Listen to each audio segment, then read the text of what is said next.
let's do a cheers to the Sobeys and Safeway Liquid Beer for the podcast. We ride again. I love you guys. Careful, that cake's hot.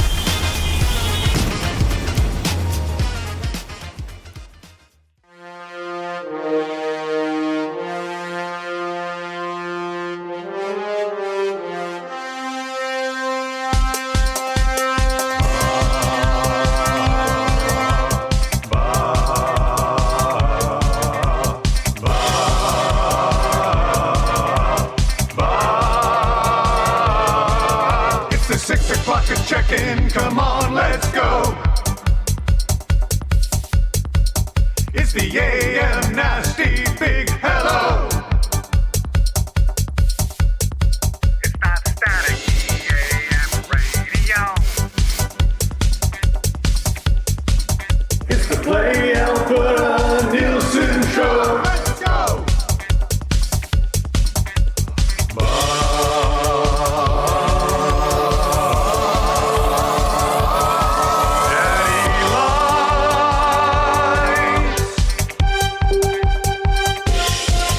Everybody tuning in, even my wife. Mommy likes too. And those Macromala intros are cutting like a knife. Hey, it's Mitch texting in, he's your dealer for life. Let's crack a 6 o'clock, I'm logging with some sirloin bites.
This is Shaq and you're listening to Edmonton Sports Talk. Well, you get shaking, moaning, moaning. Hey, 6 o'clock is that it catch. Shotgun. This is Shaq and you're listening to Edmonton Sports Talk. Hey, 6 o'clock is that This is Shaq and you're listening to Edmonton Sports Talk. Hey, 6 o'clock is that Don't stop now, come on, moaning, come on, yeah, I say yeah, yeah.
Shack and you're listening to Edmonton Sports Talk.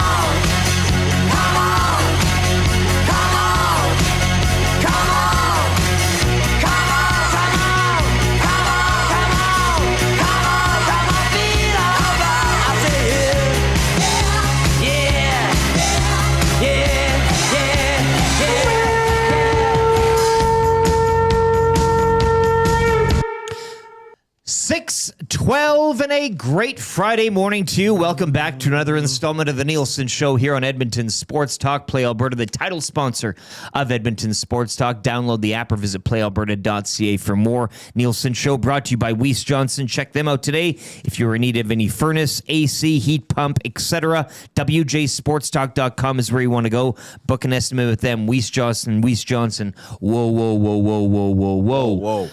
Dave Jamieson back once again in for Dustin Nielson. Dave, how you doing? I forgot to ask you yesterday. So I felt kind of bad. Solid. Yeah, you had Wimbledon's on, World Cup. This is World Cup. I know free agency.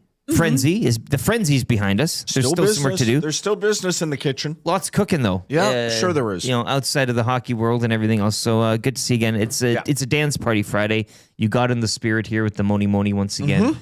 Friday's your favorite show of the week, probably to work. You're never really in the earlier parts, but yes. Yeah, Friday. Because it's Sobeys and Safeway Liquor Beer of the Week as well today. Flying a little blind as well. Some issues with the... we are still... Good morning to everyone listening on 95.7 Cruise FM. Hopefully we started... it's like rocks. It's like a pilot flying a plane without one of those... don't say that, please. Assist. No, but you're just kind of... I mean, now they don't even fly them. They just sit there and the computer does everything, right? And that's kind of what we do with Cruise FM. I'm taking you behind the curtain here. But this morning, the program I'm using is out of commission. So we're just kind of... I won't be able to tell you what's coming up next. That's okay. The audience will figure it out. And we'll just kind of come back whenever we feel like we can come back. So that's kind of what we're dealing with. I know our jobs are very easy comparatively It's more like speaking. a podcast. To all of you out there.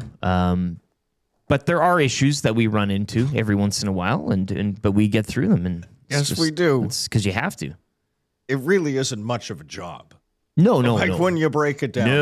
No. This is whatever fun. we're working through is paltry. I'm just saying, even jobs such as this that are very easy and don't require a lot of, I mean, the effort. I like to think we bring the effort. Sure. But it's not heavy lifting. I mean, my hands are very smooth.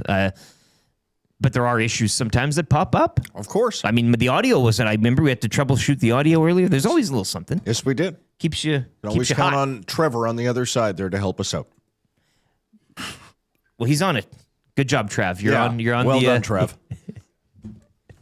Yeah. Dave Jamieson once again in for Dustin Nielson. He's got the call tonight. CFL Friday night football tonight. Nation's capital. Canada Day week. Friday night football. From the government town, the 0-3 Red Blacks taking on the 2-1 Saskatchewan Roughriders. You can catch that game with Dustin Nielsen, Luke Wilson, 5:30 across the TSN network. Week 5 kicking off last night. And boy, oh boy. Yes. Do you know who the genius was that started Vernon Adams Jr. in Dunya Fantasy? The first and only original Edmonton 4-man CFL Fantasy League. That's right, the Birmingham Barracudas. I did get a message late last night from one Matthew Iwanek, who I do believe I was up against this week. And it read, where's that Dunya group chat here? Well, he says, I think I'm done for this week. VA, it's Vernon Adams Jr., should be VAJ, with nearly 50 points, I think. So... And I had an Unger. I started him. He had a touchdown, close to 100 yards. You did just fine. Yep. Now, Davis Alexander doesn't play this week, so I kind of was forced. But whatever. I feeling good, looking good. Shrewd GMing. You're like Stan. I didn't overthink it. Like Stan. Yeah. And another Stampede Bowl to the Calgary Stampeders. I've said, the Elks need to make a bowl game of their own that they can host here against whatever team, and then you're guaranteed a win. Like you just, because that's we will go to great lengths to make sure, and you can celebrate everything Edmonton. We'll take you down to Lamleys or whatever. And it can only mean good things when the provincial governments get involved. But Saskatchewan and Alberta were celebrating the centennial. And I think it was a total points 2-game series with the Riders. and we somehow screwed up the trophy presentation and forgot to do it. Oh, at the end of the Riders won, and anyhow, we screwed it up. And the trophy and just sits. I was part of the non-execution of that. And that was handed out once. That was a one and done. It was a one and done. So you get to keep it. It's not like Paul Bunyan's axe. Where is the lieutenant governor we were shouting? Where do you think that is now? Where is that trophy now? Is it, well, it's like the Bell of Batoche. Nobody knows, eh? Could be in a basement somewhere. Sure. Eric Tillman's house. Trev's on it here. So we won't bring him in yet. But Trev, you let us know how that's cooking up there, and we'll get to it. You'll have a sports update here in a bit. But lots to get to today. I think we've cobbled up together a pretty good show here, Dave and I, and Trav, as he's affectionately known to our Some big news, though. engineers over at 95 Cent Cruise FM. Are you talking about the NBA or? No, we're not talking NBA. We should. That Connor Bedard injury. Took a tumble. Practicing in Burnaby. Yeah. Off-season. What off-season? Workouts. I'm guessing at the 4 rinks or 8 rinks complex out there. That did not look good. If you haven't seen the video, check it out. If you're a Hawks fan, Murray McCourt. If you're waking up to that news. Not looking good there. And he didn't stay down and writhe around in pain, right? Of course, he he's skated a right off hockey the ice. player. Well, that's what I'm saying. Yeah. So it's refreshing to see in that. If memory sense. serves correct, that's the same right shoulder. Well, he's only got one right shoulder that he injured during. He was out for about a month or so. He got off the ice pretty quick. Yeah. He kind of got the hell out of there. He was moving quick. Edmonton could have the Stampede Bowl that comes in from Bones. That is the Paris Jewelers inbox, 780-218. Tuck that one away. 99. I have a feeling we may come back to that. We may need that. I may need that today. really like that one here. It's the bling box. It's the bling box. It's the Paris Jewelers inbox. And they got lots of fancy shiny things. Look at this, look at that. Not just for the ladies. They got jewelry for men too. The ring box, the bling box, it's the Paris Jewelers inbox. Paris Jewelers, that is the inbox, 780-218-9999. Flexible payment options such as do not pay for 1 year. You can shop in-store, Edmonton area, Wested Mall, Kingsway, Londonderry, Sherwood Park Mall, St. Albert Center, or online, parisjewelers.com. They are Canadian. They are family-owned. And, of course, the best text today, probably Bones in the lead as of now by calling it the Stampede Bowl, will go into the mix for text of the year at this year's Estes. Big G says, happy Friday. Right back at you, Big G. Good to see you. Devin from downtown E-Town. Hey, Dusty. Hey. First off, when are you going to be doing an Elks game this year? And second, would Claude Giroux be the best last move the Oilers make this offseason? Thanks, Devin from downtown E-Town. Not sure, and yes. I'll answer you're gonna for answer Dustin. Okay. Yeah, I'll answer. Because we were going to Not tuck sure this away yet. and go to Dustin's mailbag at around 7:40 when he joins us. Yes, indeed. Dustin Nielson, the regular host of the show, will be by at around 7:40ish. He texted me yesterday and said, can I come on? I'm sure he'll want to lather up or get lathered in the Oilers free agency and talk a little CFL Week 5. Why wouldn't he? He'll be joining us around 7:40. I, of course, am Lieutenant Eric. For those that don't know, I know somebody, is it Devon Shepard, 176? Yeah. Who is the long-haired guy? He hasn't said his name at all. Yes, it's Lieutenant Eric here. I'm usually the co-host of the program. Who is the long-haired guy? Thank you. No, well, thank you for What does Eric Macramella call you? Kenny G? Yeah. There you go. Yeah. No, I love. No, it's nice to Your name is in the show, is it not? In the logo? It's the Nielson Show with Lieutenant Eric, but for short form, we just call it the Nielson Show. We don't need to. Yeah. No. You can call me whatever you want. It really doesn't matter. What matters is you are here, Dave Jamieson and Trav, Yes, that matters. behind the monitors. So Nasty Chat's coming along. Thanks for watching on the YouTube. Devon Shepard and everybody else in there. Like the show today, give us a thumbs up. Subscribe to the channel as well if you haven't already. Our pursuit of 15.3K subs continues. As mentioned, we'll have morning announcements coming up momentarily. That's good for the Italian Center.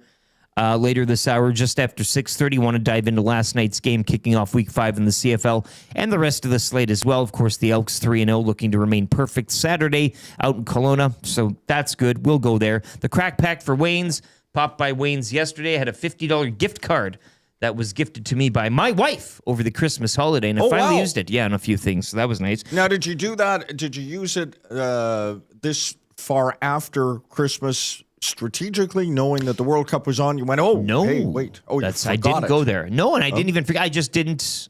I didn't have a desire. And she kept saying, "Hey, you spent the gift card yet? You know, I got you that for it's a gift." I said, "Okay, well." So I went there yesterday and I picked up some comics.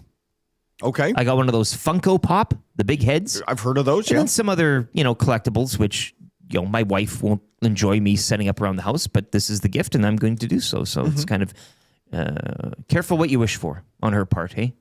Don't buy gift cards from places that you Words to the wise. don't want me stocking the house. But we'll be cracking these Panini FIFA World Cup sticker packs. That continues. I'm doing this. As long as I'm doing the crack pack and doing Friday shows, I'm getting these for the duration of the World Cup and perhaps even beyond. We need Matthew to complete that sticker book. That's a big event, Well, in case you weren't aware. I think I enjoy watching him peel off the stickers and place them in the book more than he actually does doing it. So everybody wins in that regard. That's coming up at around 6:40-ish this hour. Hour number 2, we get into the business. Chris Johnston of TSN and The Athletic will be joining us.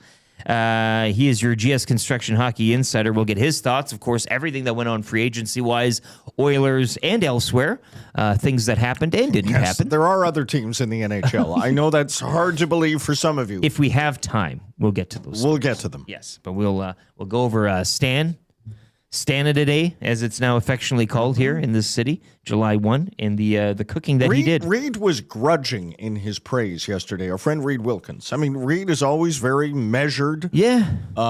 He has strong opinions. Yeah. I've heard them for many years, but he was measured in his praise of Stan Bowman. Did he not give a C letter grade? Do I remember correctly? It was lower than we all were we were dancing around here. I had an A minus. I had a B plus. The ticker take parade was, we were lining up the floats. But he was measured. Yeah. No, I liked the take because it was a little different. Stan Bowman, Oilers GM, joining Reed Wilkins and Jay Milne yesterday. You can pop back on our podcasts or on YouTube and listen to that. EdmontonSportsTalk.com. Of course, you can listen to us in a variety of ways. iHeart, TuneIn Radio, YouTube this morning as well, 95.7 Cruise FM. Travis stretching and rubbing his eyes. And are you going to be, you won't be joining us too often Late today, arriving this morning? No, we're good. Are you, Okay. Just figuring this out. Is it As we getting know, figured, I'm though? Kind Like, of are a we- tech wizard, right? JMO, you've said that before. Sure, you are a A tech little bit of a wizard. tech wizard. Oh, so, yeah. getting that all sorted out now. Where are we at? Yeah, we're pretty close to being all good. Yeah. The team close. over there at Cruise, those engineers, They're smart. they are. If I'm a wizard, on the I don't money, know baby. what I don't know what they are. Now, do you still have Warlocks. to press that green button? Yes, I do. Okay. Yeah, I'm pretty good at pressing that green button, LT. Nobody does it better. Yeah. I go into these meetings with Matthew and Dustin. And I say, I lead it off. I say, that green button, nobody. That's my button. That's good. Thank you, man. That makes me feel Oh, great. you're welcome. You're welcome. How you guys been? This has been a great. Well, no, Really we're good. good. Yeah. Yes. I just wanted to get a brief checkup here. Okay. Play Alberta Early Bird, that's coming up after CJ at around 7:20. Well, hey, if you're following me on the World Cup yesterday, I led you not astray. I only pick winners. I know, and we won't talk too much soccer this morning, but 3 games on the slate yesterday, all kind of the heavies taking care of business.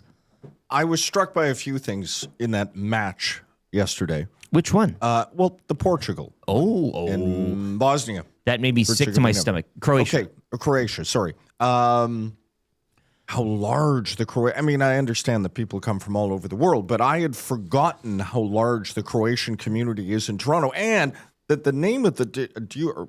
You wouldn't remember, well before your time. Toronto Metro Croatia was a pro soccer team in Toronto. That's why I think a lot of people were looking forward to this match so much. You had 2 good European heavyweights. But with a...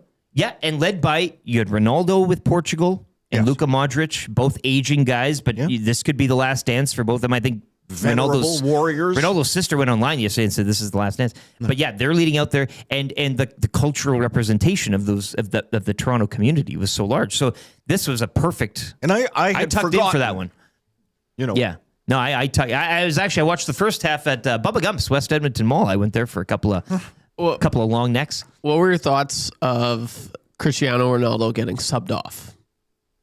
Like, did you see how he kind of was? Oh, he's always like that. Yeah. Yeah, he's. You want to talk about a player's coach type of tail wagging the dog? That's him. Oh, You yeah. have to start him. You have to play him. Now, in that match, though, I mean, he tied it, but then there was that disallowed goal late. Right. or what, Yes. and you thought to yourself like this could be if they go into extra time or whatever the case is, he's not available. He's not available to take penalties, and so you can't come back on the pitch. So he was kind of seeing things slip through his rich little fingers there, but. It wasn't the case. Portugal come away. Ramos scoring in stoppage time there to lead the Portuguese, and the Croatia goal. I mean, that made me sick. That was disallowed, but that's how it goes. Heartbreak for Croatia. Yeah, that VAR, it'll get you. You like VAR? It's a nasty piece of business. Well, you like it when you're on of course, but you like it when you're on the good side of it, I guess. But we demand perfection now out of officiating in all sports, right? And we know why. Yeah, the robots and the computers, and you have to take a look. But this is and the money attached to all of it. This was brought in to correct like an obvious thing, not to like look at details and say, hey, it's not obvious, but maybe we can draw a little line here. And yeah, okay. So it's kind of being used overly from what it should be. But I can't imagine the new technology being exploited. That's unfathomable to me, Eric. Spain shutting out Austria early in the day, 3-0 there. Too high of a mountain to climb for the Austrians. I get it. I see what you did there. And Switzerland taking care of Algeria 2-0 out in Vancouver. So that wraps up the Canadian portion of the tournament. The Portuguese winning in Toronto and the Swiss winning in Vancouver. So the Argos get their stadium back. Well, when FIFA will take their, they're not. It's not. I don't think they're tearing it down in the middle of the night tonight. No, Yeah. we still got a tournament to go. They'll get to it when they decide to get to it. Sure. It'll be called BMO once again, but who knows when. Toronto Stadium henceforth. So 3 more games today. But if you're following me yesterday, Play Alberta, I'll pick 3 more winners today. Australia, Egypt, Argentina, Cabo Verde, and Colombia, Ghana. Those are the games in the World Cup today, round of 32. Dustin Nielson, as mentioned, he'll be joining us as well at around 7:40-ish. He wants to talk Oilers free agency. He'll get on a stump. We'll let him cook. You know why take all the time he wants. You know why I smile and feel warm inside that Dusty is going to join us on his show? It's got a touch of the old Brian Hall in him. Brian couldn't imagine the radio station stayed on the air when he was away. And so he'd return from holiday and go, you're still here. How did all of that happen? And I wasn't part of it. So I love that. Well, I know Dustin, I love that when he does go away, I'm sure there's a lot of sleepless nights in those Motel 6s thinking like, do the boys... How much do they miss me? Well, and how are we still on? Yeah. Just that. But genuinely surprised that someone could fill the void. He reached out to me. No. I mean, we yes. This is like... We cobbled it together, my friend. This is 3 goaltenders as opposed to a Bobrovsky.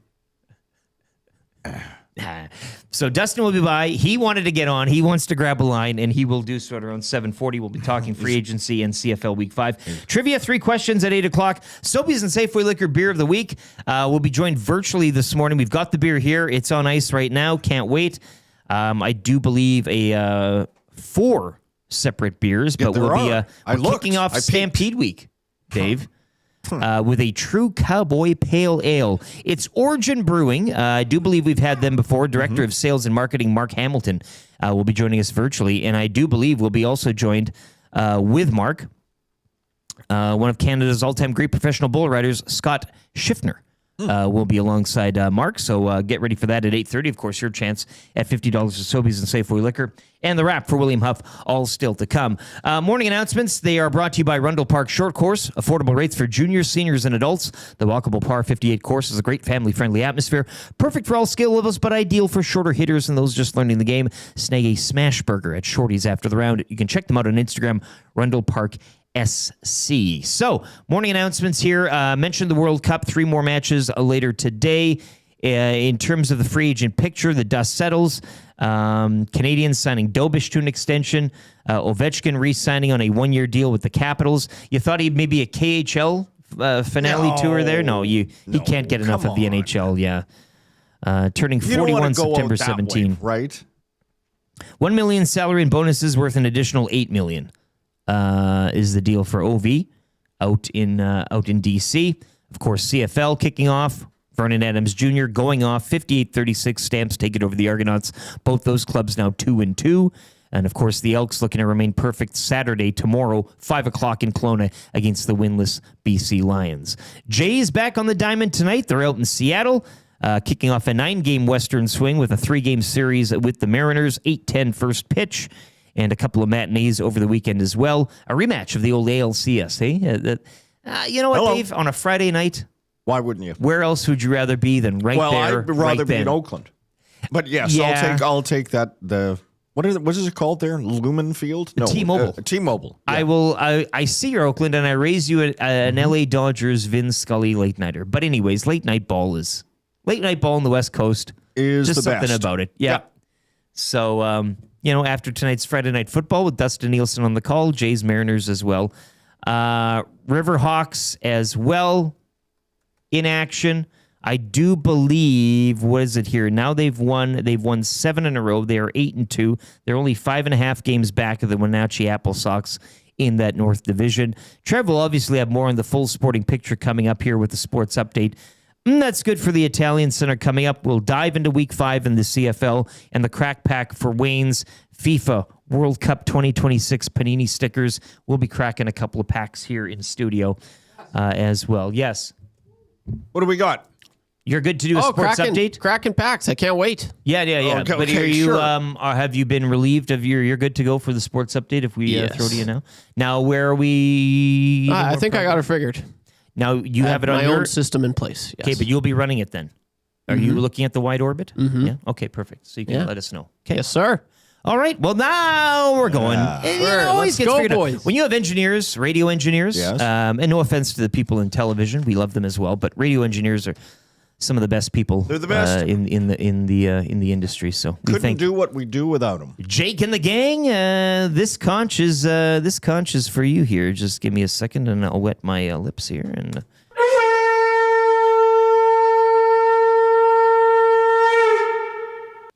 Do you guys expect Canada to beat Morocco tomorrow? Great question, Devon Shepard. We'll get to that as well. You must be new here, hey? Like, this is the first timer. I like it. What's wrong with that question? He's like, oh, sorry, I didn't realize you guys were talking about the World Cup. My bad. Yeah, well, we're moving go fast there. here. We're moving fast. Yeah. We'll go anywhere and everywhere you want, Devon Shepard. This sports update, though, brought to you by Paramount Flooring. Are you ready to treat your feet? Visit the men's store at 10707 184th Street on the West End or online at ParamountFlooring.ca. If you're listening on 95.7 Cruise FM, we'll get a traffic update from the one and only Pauline Higgins and a few commercial breaks, and we'll be back after this. That's good for the Italian Center. Coming up, Dave Jamieson in for Dustin Nielson. Lieutenant Eric here's YouTube Trev with the sports update.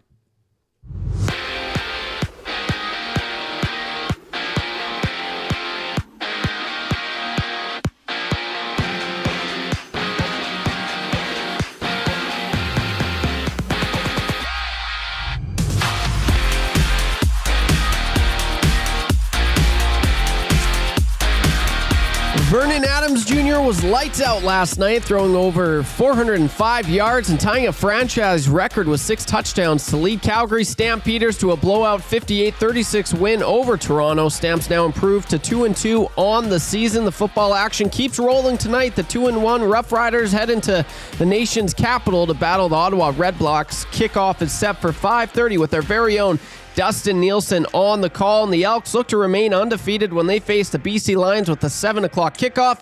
Be sure to tune in to the Madden Milne Green and Gold Kickoff Show. Coverage begins at 6. Shifting to the pitch, yesterday's World Cup round of 32 saw Portugal sneak past Croatia 2-1. Elsewhere, Spain cruised past Austria 3-0, and Switzerland shut out Algeria 2-0. Up next, Canada takes center stage tomorrow morning at 11 to face Morocco in a must-win round of 16 clash in Houston. The Blue Jays are back in action tonight in Seattle. They kick off a crucial 3-game series against the Mariners at T-Mobile Park. Dylan Cease, he gets the start for the Jays, while the Seattle Mariners counter with Luis Castillo. First pitch is locked for 8-10. Make it 7 straight wins for the Edmonton Riverhawks as they down the Bellingham Bells 6-5. They now hit the road, opening up a 3-game set later today against the Wenatchee Apple Sox. First pitch flies at 7:05. And the Edmonton Stingers look to make it 4 straight wins tonight in Vancouver with a 8 o'clock tip-off. You can listen to both those games right here on EdmontonSportsTalk.com. The Sports Update is brought to you by Paramount Flooring. We're expecting some changes in Edmonton this offseason. We're talking about your flooring. Paramount Flooring brings over 30 years of trusted service and expert installation with the flooring lineup homeowners actually want. No permission needed to contact us. Visit our showroom open 7 days a week or online at paramountflooring.ca.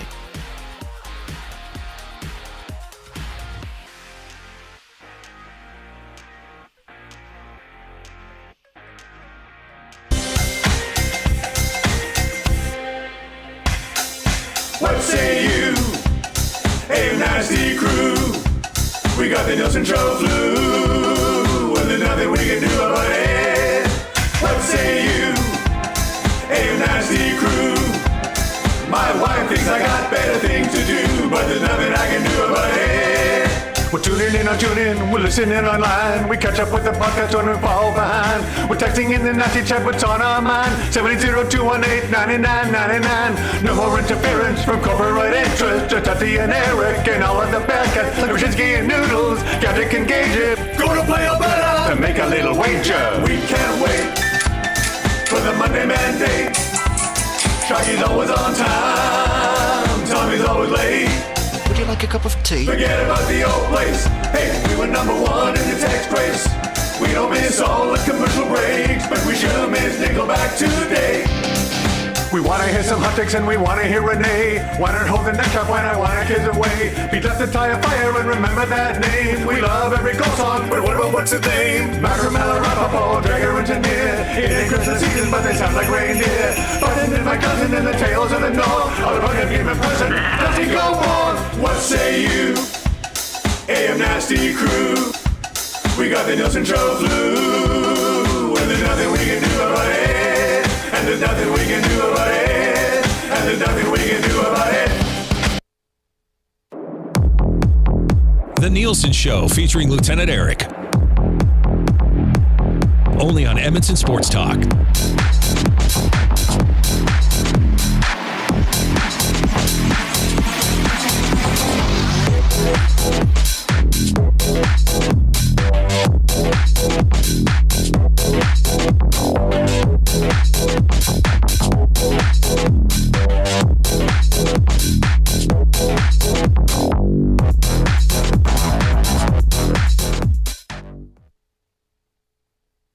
The Nielson Show here on a Dance Party Friday. If you have any dance tune requests, techno, EDM, any of that's house, if you will, get them in and we'll see if we can Turkish spin house. them. Ah, you want to go there? Yeah, I sure would. Don't mind that. Kind of a World Cup theme for you. Dave Jamieson in for Dustin Nielsen, Lieutenant Eric, YouTube Trev with you here. We're coming to you live from the Popeyes Louisiana Kitchen Studio this morning, where you can get the $5.99 big meal right now. Hell of a deal. Mini chicken sandwich or 2 tendies plus a biscuit and a drink for just $5.99 at participating Popeyes locations. Welcome back to everybody listening on 95.7 Cruise FM or the iHeart TuneIn radio app, the source, EdmontonSportsTalk.com, or on YouTube. Once again, if you are watching this morning, smash that thumbs up, give us a like, and subscribe to the channel if you haven't already.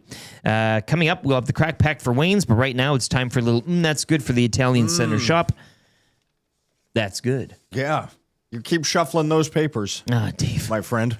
There's not much else I can do. Yeah. Unless you put them on a big... like, you know, when Dustin does he's got the big board of the rosters, and you could do that. You could put them all on.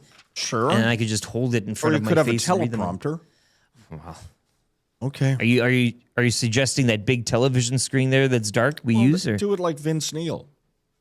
And up come the, Kickstart My Heart. He's forgotten the lyrics. It never pauses. I got to keep rolling. Just rolling. Yes. The Italian Center, you can check them out here on the West End. Great deli, the panino sandwiches, the take and bake pizzas, the pastas, the bakery, the produce section, the in-house restaurant where you can have a glass of red if you like, or a little coffee or a beer. Italian Center Shop. Check them out today. Tell them EST sent you. So, Week 5 in the CFL kicking off last night. I mean, this is more of a selfish segment right now for myself as Vernon Adams Jr. completely goes off. I was entering the week not being able to start any Alouettes as they're observing a bye week. So that means Davis Alexander riding the pine, Phil Pott riding the pine. But I like that you use the term or word observing a bye week as if it's some sort of religious. Yeah, I think you do. Yeah. They're fasting, are they, during this bye week? Fasting from football. Yes. Vernon Adams Jr. having himself a Stampede Bowl for the ages. 20 of 25, 405 yards, 6 touchdowns, no interceptions. As Matty Iwanek already said, he's almost conceded fantasy already, so I'll take it there. But yeah, clean sheet, perfect. I don't think... What's your quarterback rating on that one? I mean, that's got to be... I've never really understood that stat, and there's really no ceiling for it. Like you could just I don't know. It's got to be as close to 100 as you can get. Yeah. Spreading the ball out. Jalen Philpott a pair of touchdowns. Dejon Brissett, who I was tempted to pick up in free agency, which I did not. He also had 2 touchdowns. And Tevin Jones going for $139 with a touchdown as well. Toronto Argonauts though still putting up points. Chad Kelly, a typical Chad Kelly game. 294 through the air, 3 touchdowns, 2 interceptions. He also had a rushing touchdown as well, 37 yards on the ground. I don't know the dude, but I'm guessing he just shrugs and goes, I did my job. Well, then it's a classic. Sorry, coach, my bad on the picks, but I did my job. You wanted a quarterback. Yeah, it's a game from him. I mean, that's a classic Kelly game. I did pick up David Ungerer III. He did get into the end zone as well, 88 yards, and DeMonte Coxey leading the way for the Argonauts through the air, 148 and a touchdown as well. Makai Polk getting a pair of touchdowns from Chad Kelly. So another high-octane, high-scoring, very entertaining tilt to kick off Week 5 in the CFL. The scoring just won't stop. But it might Saturday when the Elks take to the field. They are the one team... Because they are stingy. They're the one team that stymied everybody. Yep. And themselves, too, haven't needed to put up... steel curtain. Tons of points. They're calling them the steel curtain. What would be the name here for... what would you call... Oil and gas. I mean, there's got to be some... I know, yeah. There's got to be some sort of a... I can't think of it off the top of my head, but I'm sure a texter or a nasty in the chat will. Well, they used to be called... It was a great moniker, Alberta Crude. Okay, Alberta Crude. Rebooted. Because they're 2.0. crude. Because they're very crude. Crude, it's a nasty. crude defense, yeah. Yeah. Maybe that's the play. If you have any nicknames Alberta for the Crude. Elks defense moving forward, please get them in. 780-218-9999 in the Paris Jewelers inbox.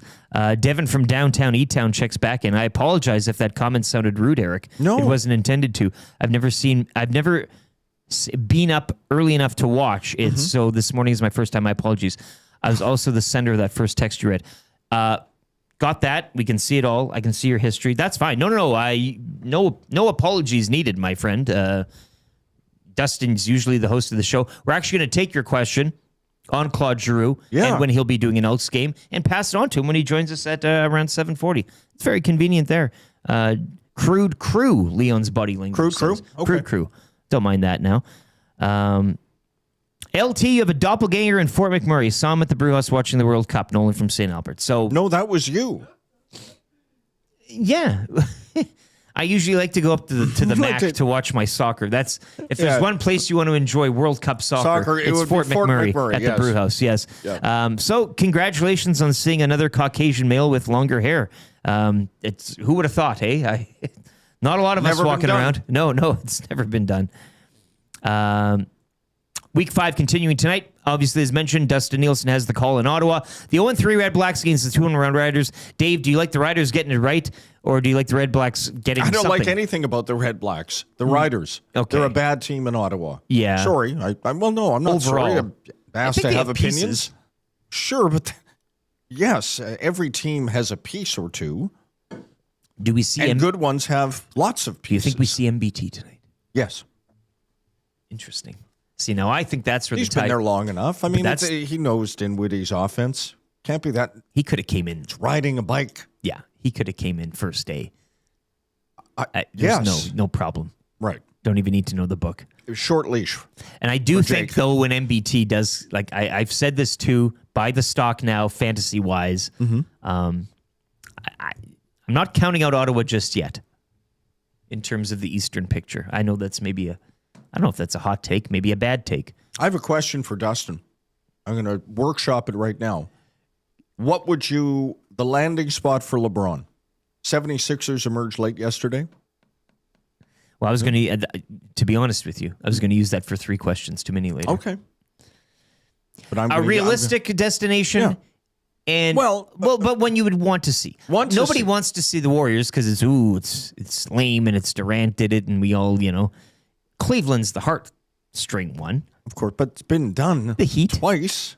Yeah, well, yeah. Yeah. But Heat. Time for been the Heat. done. I still want him to go to some schlub organization, so that forces Dustin to then buy the merchandise from said schlub organization. Sacramento. Pelicans. Ensconced in Pelican gear. Pelly. Go Pels. Yeah, Keith Pelly. Yeah, Keith Pelly. Week 5 will continue tomorrow at 5. Great day for an Edmonton sports fan tomorrow. You got Canada, Morocco at 11. And I want to thank Jasmine as well. You might know her from the EST Hangout 9 to 11 on certain days whenever she kind of wants to come in. Yeah. But I know that she's worked ahead and reserved a table.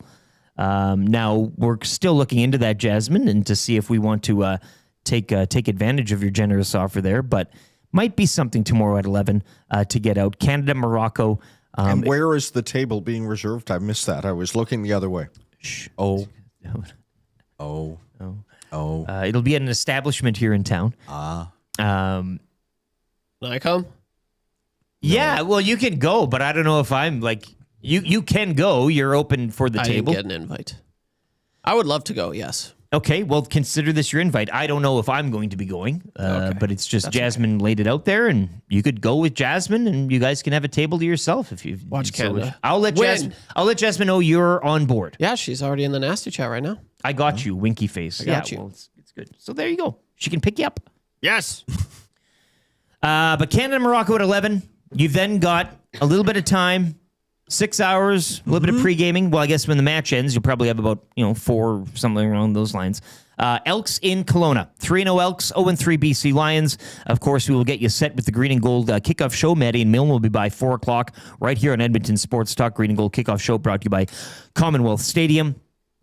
Same thing as the Riders, Red Blacks. Lions fired their special McDermott, teams coordinator after the last loss. Benavides lives to coach another day. But does he if they lose and lose badly? You got to. Well, I think it was said that nobody's safe after the McDermott firing. Even like they're now even like now it's you can't go to 0-4 in the West.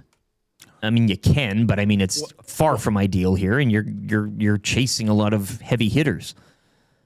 And I know you got Rourke, but yes, you do, and that doesn't buy you much. That doesn't buy you much sort of grace. It's great. You've got the highest paid player, best player, if you want to go that route with Nathan Rourke, but. And this is a team that's been on the road. They train every year up in Kamloops, and now they've been on the road. They're not going back to BC Place until when? Well, that's a great question, and that goes in. I think it's one more Kelowna game after this, but then probably a few roadies in there as well. But you've lost now to the Stamps, a Western team. Yes, you've lost to the Rough Riders, a Western team, and now you're playing another Western team here. So getting behind that 8 ball in terms of matchups. So, I mean, do you like the Elks in this one? Yes. The way they've been playing? Yes. BC's very desperate. They're good. Like, they're not the Red Blacks.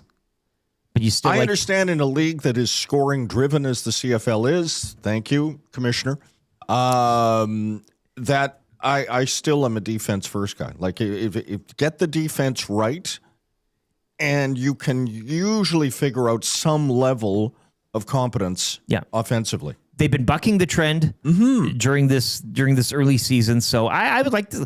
I'll see the Elks continue to roll, and then that sets up. I mean, the Elks will be back home, hosting your Ottawa Red Blacks. Yes, next Thursday. That'll be emotional. Man, coming home 4-0, and weather. I mean, come on, let's could use a break. Let's give us a good weather day for Week 6.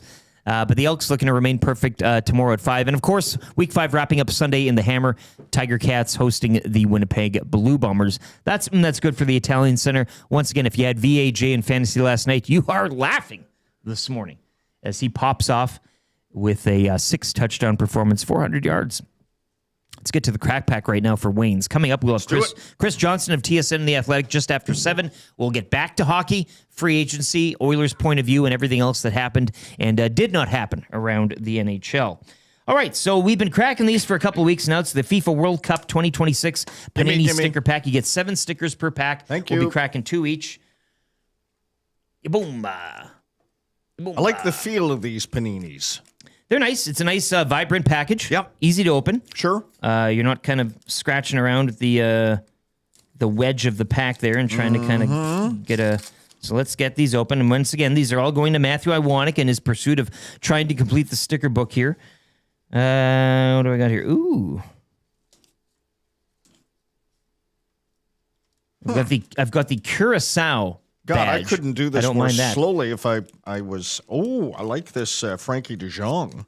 Antoine Semenyo, hell of a player there. Yeah. And I've got the Panamanian team The photo. envelope, please. You still like the team photo, hey? Oh, I love these team photos.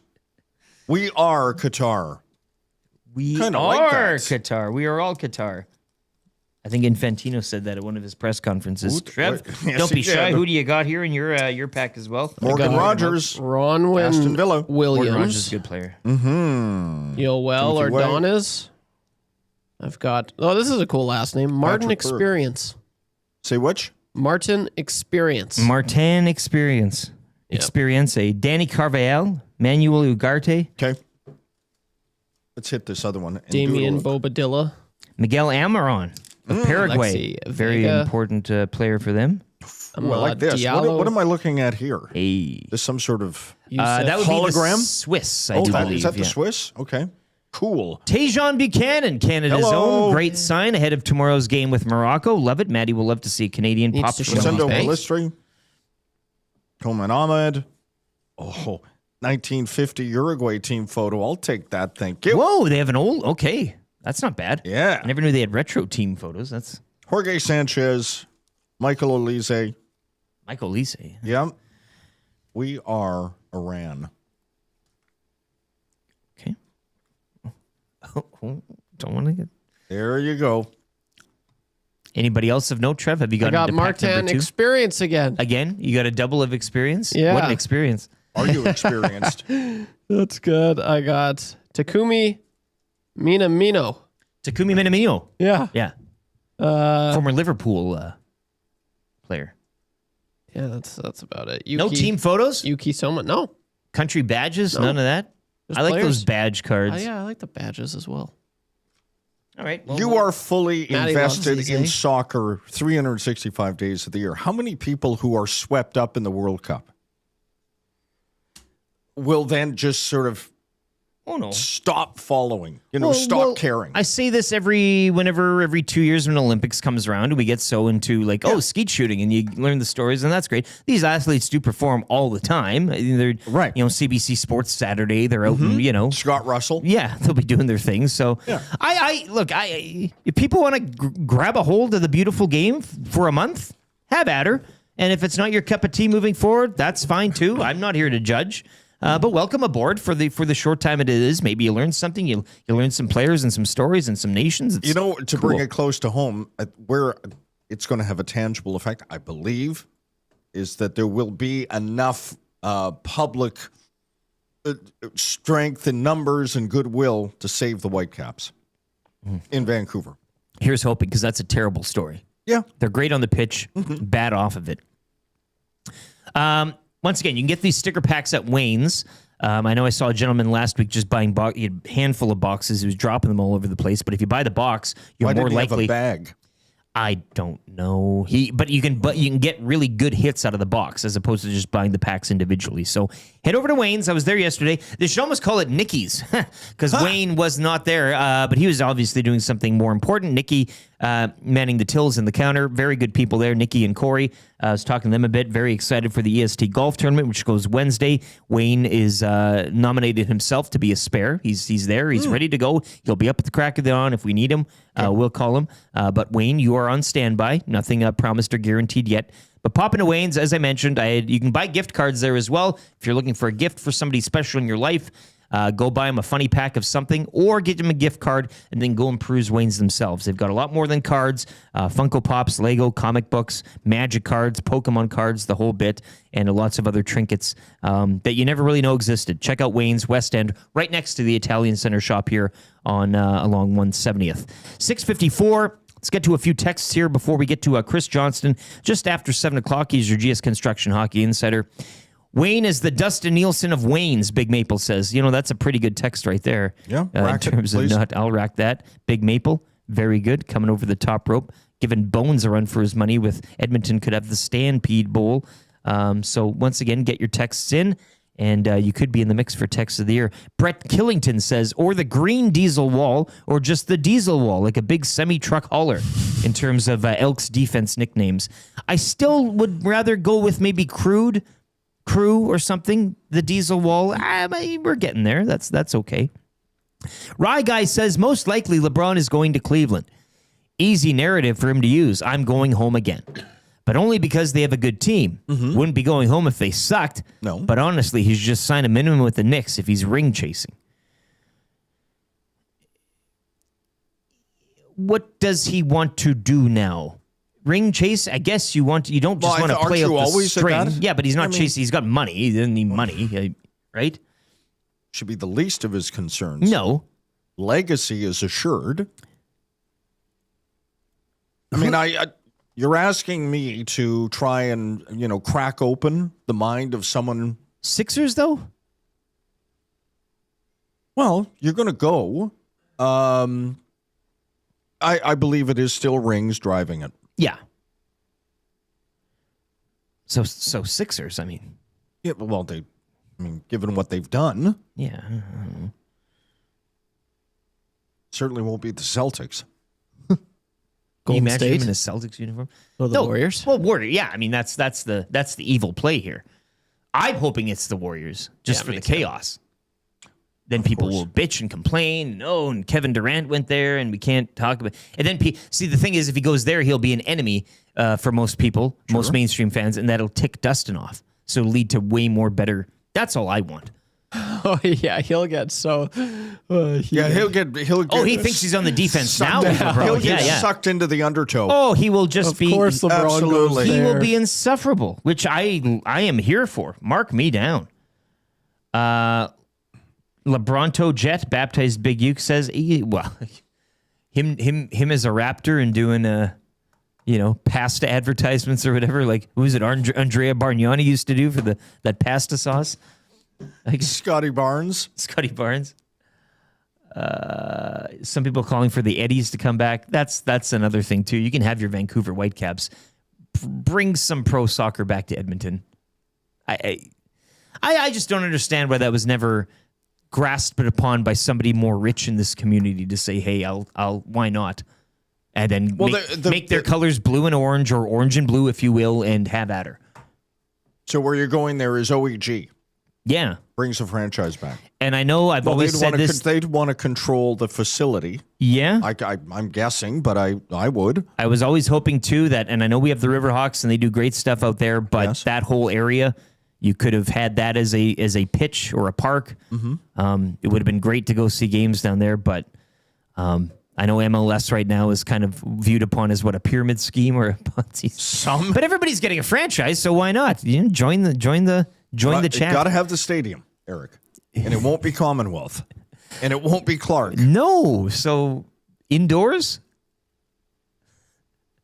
It's been done. Chris Perper says LeBron to Charlotte. He can play for Michael. Oh, actually, you know what? In terms of Dustin Nielson frothing at the mouth, that is probably a fantasy destination. Chris, I'm going to put that down too as a finalist for text of the day. Not bad there. Tubesuck says, I'd heard that the Sixers are interested in LeBron, but they want to wait a few years till he's a bit older.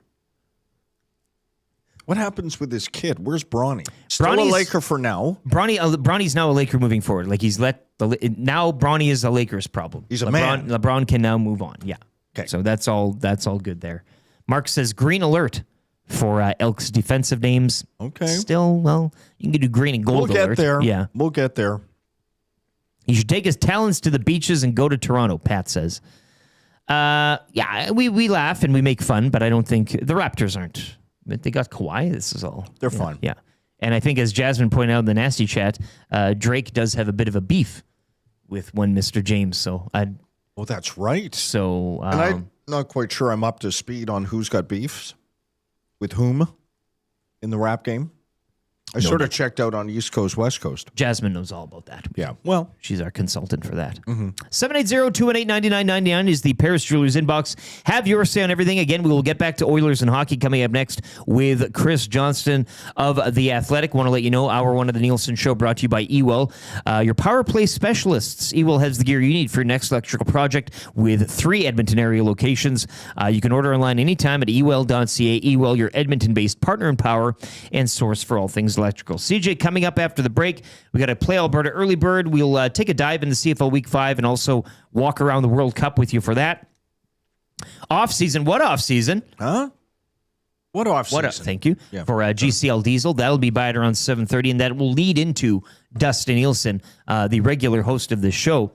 He'll be by at around 7:40. We'll talk Oilers, and we will talk CFL Week 5 with him as he has the call tonight. Red, Blacks, and Riders out in Ottawa. If you're listening on 95.7 Cruise FM, we will get to a quick traffic update from the stupendous Pauline Higgins. And we'll be back after this. Trev's got the update here. It's for Chelsea LaBelle and Expedia Cruises.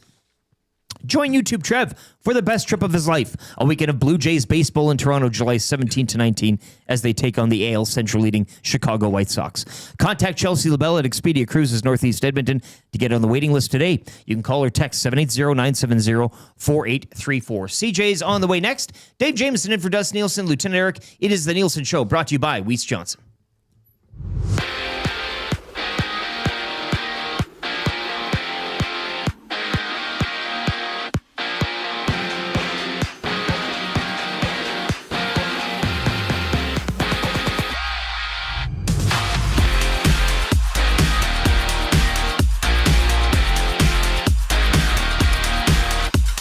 Vernon Adams Jr. was lights out last night, throwing for 405 yards and tying a franchise record with 6 touchdowns to lead Calgary Stampeders to a blowout 58-36 win over Toronto. Stamps now improved to 2-2 on the season. The football action keeps rolling tonight. The 2-1 Rough Riders head into the nation's capital to battle the Ottawa Red Blacks. Kickoff is set for 5:30 with our very own Dustin Nielson on the call, and the Elks look to remain undefeated when they face the BC Lions with the 7 o'clock kickoff. Be sure to tune in to the Madden Mill Green and Gold Kickoff Show. Coverage begins at 6 o'clock tomorrow. Shifting to the pitch, yesterday's World Cup round of 32 saw Portugal sneak past Croatia 2-1. Elsewhere, Spain cruised past Austria 3-0, and Switzerland shut out Algeria 2-0. Up next, Canada takes center stage tomorrow morning at 11 to face Morocco in a must-win round of 16 clash in Houston. The Blue Jays are back in action tonight in Seattle. They kick off a crucial 3-game series against the Mariners at T-Mobile Park. Dylan Cease, he gets the start for the Blue Jays, while the Seattle Mariners counter with Luis Castillo. First pitch is locked at 8-10. Make it 7 straight wins for the Edmonton Riverhawks as they down the Bellingham Bells 6-5. They now hit the road, opening up a 3-game set later today against the Wenatchee Apple Sox. First pitch flies at 7:05, and the Edmonton Stingers look for their 4th straight win tonight in Vancouver with an 8 o'clock tip-off. You can listen to both those games right here on EdmontonSportsTalk.com. The Sports Update is brought to you by Expedia Cruises. Join YouTube Trev for the best trip of his life. A weekend of Blue Jays baseball in Toronto, July 17th to 19th, 2026. Contact Chelsea LaBelle at Expedia Cruises in Northeast Edmonton to join Trev in Toronto. Call or text 780-970-4834.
me it's only a dream.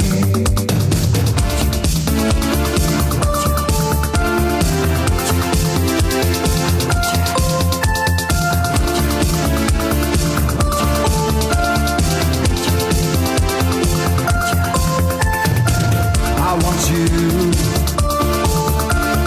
Don't you want me? What can I do? Just living a dream. Wanna be loved by you. No matter what you do, say if it's wrong or right. Feeling you holding me tight.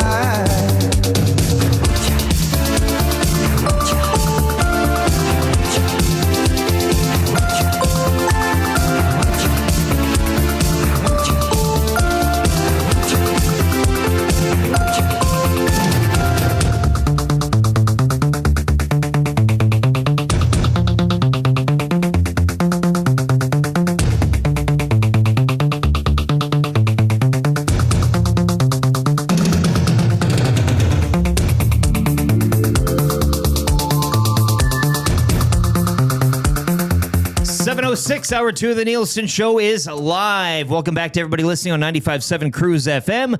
Also on the iHeart TuneIn Radio app, the source, EdmontonSportsTalk.com. Or if you are watching us on YouTube this morning, smash that thumbs up, give us a like, and subscribe to the channel if you haven't already. The Nasty Chat is humming. Take it easy on old Devon Shepard there, people. I know this is first of many, hopefully. Welcome to the chat, man. Is it Nasty in the Nasty Chat? Yeah, you come out to the Nasty bash there, Devon Shepard, later this month at the St. Albert Rugby Club, and we'll fix you up right. Dave Jamieson in for Dustin Nielsen, Lieutenant Eric, YouTube Trav with you behind the monitors, getting everything locked and loaded today. Coming up this hour, we got a Play Alberta early bird for you. Off-season, what off-season? For GCL Diesel. We'll dive right back into the Oilers off-season and where it might go from here. And Dustin Nielsen will be by from TSN. He joins us at around 7:40. Right now, though, it is time for our first guest of the show, Chris Johnston. He is your GS Construction hockey insider and analyst. GS Construction, proud to serve our communities, and they are hiring now. They're looking for experienced top men, pipe layers, and operators. Visit gsconstruction.ca and click on careers to find out more. And he joins us as well, as usual, on the Firehouse Subs hotline. CJ, welcome back to the show. Outstanding work, first off.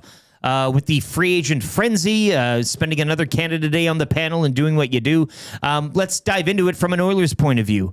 People were coming in here yesterday pretty hot on Stan. We wanted to name it Stanada Day here in Edmonton, just given the work that he did, or even the work that he didn't do. It was a day of maybe not doing any of those deals which left you sitting back and saying, wow, that much term, or wow, that much money. So he gets Darnell Nurse off the books, no retention. We get more than just one goalie and two goalies. But your overall thoughts on the body of work from Stan Bowman and the Oilers brass? Well, I think he earned all those plaudits. He earned that hype that everyone's giving him because, I think it was a good set of decision-making, kind of showed a bit of restraint in that we're not pronouncing him a winner just because he went and spent a whole bunch of money, but, found a way to create cap space, which obviously you guys know is not something the Oilers – feels like for years, almost every Oilers talk, if you're saying they're in the market for this player, but, how are they going to make the money work? They now actually have a bit of flexibility to do some other things this summer, or even if they carry some of that cap space into the season, obviously could be used in trades. So I think, getting Darnell Nurse off the books, well, obviously he's still a player and you've got to hope that you can backfill his minutes in a way that the team can move forward, I think was a positive, not retaining salary. Kind of a nice clean exit too for someone who'd given a lot to the organization. I think there's a lot to be said for that. And I like the bet on Frederick Anderson and Devin Levi as the goalies. I know that there's still some question marks there. Who's going to play what number of games? And that'll give us lots to talk about as we get into next season. But, in terms of, not doing anything crazy, those are reasonable contracts, reasonable bets. And I think will give the Oilers some improved goaltending overall. Yeah, and I think, the one box that was unchecked, and it was that kind of top six forward. There's still a few names out there that they didn't make a play on. Do you see them? And you mentioned they do have that walking around money, which is unusual here. And I think Stan mentioned yesterday, he hasn't had this option in the time that he's been in Edmonton. Do you see them kind of saying, Stan exiting the kitchen this summer, that's enough of the cooking, and you kind of move forward to a trade deadline? Or do you still see them maybe working around and coming back to a Claude Giroux or something along those lines? Where would you kind of come out on, do they address that now or probably wait? I would be surprised if they didn't sign another forward between now and training camp. Now, obviously, there's a huge window of time there, as we saw last year. I mean, even someone like Jack Roslovic was pretty highly ranked on those UFA boards last summer, and his situation dragged. Edmonton got him cheap. I know that wasn't until early in the year, but I mean, given what they paid him, I think he gave pretty good value back. So it doesn't mean that they have to sign that player today or tomorrow. But I do think that they will add at least another forward heading into camp, and they should still have some cap flexibility beyond that. So, I mean, this is a new world in a sense for, the cap management of this team. And I think it is going to unlock future opportunities, but there should also be at least one more in the present, I would think, when everything shakes out. Chris, the headline is Zach Werenski wants to stay in Columbus. He wants to win in Columbus. But there was a time there when it looked like he was going to be at any number of other places. Can you kind of unpack how that whole story and how we got to the place where he's going to remain in Columbus for the foreseeable future? It would seem. I mean, look, it was one of those situations that escalated pretty quickly, I think. Yeah. Probably fueled a little bit by maybe some of the other things going on in the league with other players wanting out, media speculation, whatever it all was. It went from an open conversation in April where, Werenski talked openly about essentially with the GM and people in Columbus. Look, I'm not here forever. Like, he was feeling frustrated after they missed the playoffs for a 6th straight year. By no means was he saying trade me right now or else. And then that turned into them trying to trade him to a place he didn't want to go. And he's got a full no movement clause. And the places that he was open to going, namely Tampa and Toronto, they didn't offer, the Blue Jackets didn't offer him a chance to go to those places. They obviously didn't like the trade packages they could get back. And so now everyone's putting it back together. I think, because he's been in Columbus so long, because Columbus is the kind of market that, it's a little bit smaller market, doesn't have the same spotlight as other places. I think they can put this back together short term, but at some point in time, we're going to revisit this. I have to feel like in some way, shape, or form, unless the Blue Jackets, take a big jump next season. I don't think a lot of us are forecasting and become a team that is in the playoff mix and has a chance to compete for a cup. I mean, the fact remains Zach Werenski is only under contract 2 more years. I think he's aching for an opportunity to play for a highly competitive team, and I'm not sure they can give him that in short order with the Blue Jackets. So where it stands right now is I do expect the trade talk to die down. I think that everyone's, they've kind of reached a peace accord here after everything flared up and they tried to trade him to Dallas and he blocked that trade. But I do think at some point in the future, we're going to be talking about Werenski and trade rumors again. And what about kind of same question, but different subject matter in Connor Hellebuck? I know that a few goalies were moving around and, the Jets bringing in Skinner as well, and you're kind of looking at a few markets, Hurricanes, Sabres, I do believe there's something there, but he's still a Jet. Where do you kind of see that going from here? Yeah, it's a tougher one to handicap because, he has 5 years left on his deal. So, Winnipeg really isn't pressured, I don't think, to trade him unless they feel strongly they're getting back a good return. You identified the correct 2 teams, though. Buffalo and Carolina, I think at this point are the 2 most likely destinations if Hellebuck does move. The Sabres talks went back before the draft and included the 4th overall pick at one point. Obviously, here we are a week later. The Sabres made a draft pick at that choice. It's going to have to take on a different look if there is a trade to move forward with. And so I think right now it's sort of a 50-50 proposition. There's certainly a chance that Hellebuck's back in Winnipeg in the fall. But I do think as well, the Jets remain open to moving him. It just has to be for the right kind of return. And I don't know if they're going to be able to squeeze that out as we get deeper and deeper into the summer from one of these teams.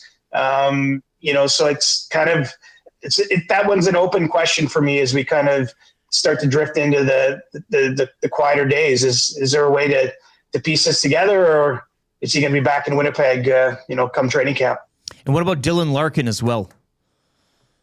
It's pretty quiet on the Larkin front. I think Minnesota still makes the most sense for a landing spot, but the problems that have existed since June are still there in Minnesota. They don't have a lot to trade back, certainly nothing that they're willing to part with that I think the Red Wings find compelling. And so if that trade happens. And there's still some optimism, I think, from the Wild end that they can pull this together. It's probably going to be some kind of 3-team trade where, they're trading assets to a team who flips something to Detroit that Detroit likes better, and they would get Larkin. But, I think there's a lot of mutual interest in those two, between the Wild and Larkin. But the Red Wings, we know Steve Yzerman, he's certainly not going to be pushed into doing anything he doesn't feel comfortable with. And, Larkin is in the same spot as Hellebuck with a lot of years left on his deal.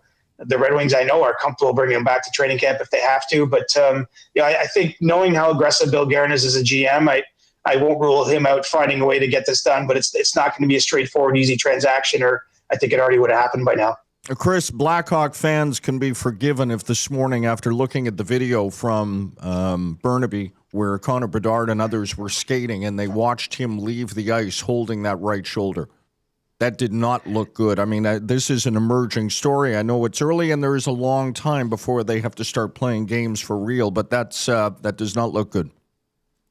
No, it does not look good, and nothing official from either the Bedard side or the Blackhawks on this one just yet. But you can see what part of the body he's holding. That he missed time in the season with shoulder issues, and look, this is a massive summer for Connor Bedard and the Blackhawks. Not only does he need a new contract, he's a restricted free agent, but obviously that team is looking to take a step forward. And they've made the trade for Bo Byram and given him a big deal, signed some players in free agency. They intend to, climb out of the basement next year. And obviously to do that, he's a centerpiece of their team. So, I don't know how it's going to impact this summer, if it goes into next season yet, exactly what that is. But, you don't want to see any player hurt, but especially someone who means as much to his team as Bedard does, who's obviously, here he is in the summer, he's working hard, he gets injured, doing the things that he wants to do, preparing for the year, and didn't look good. That's for sure.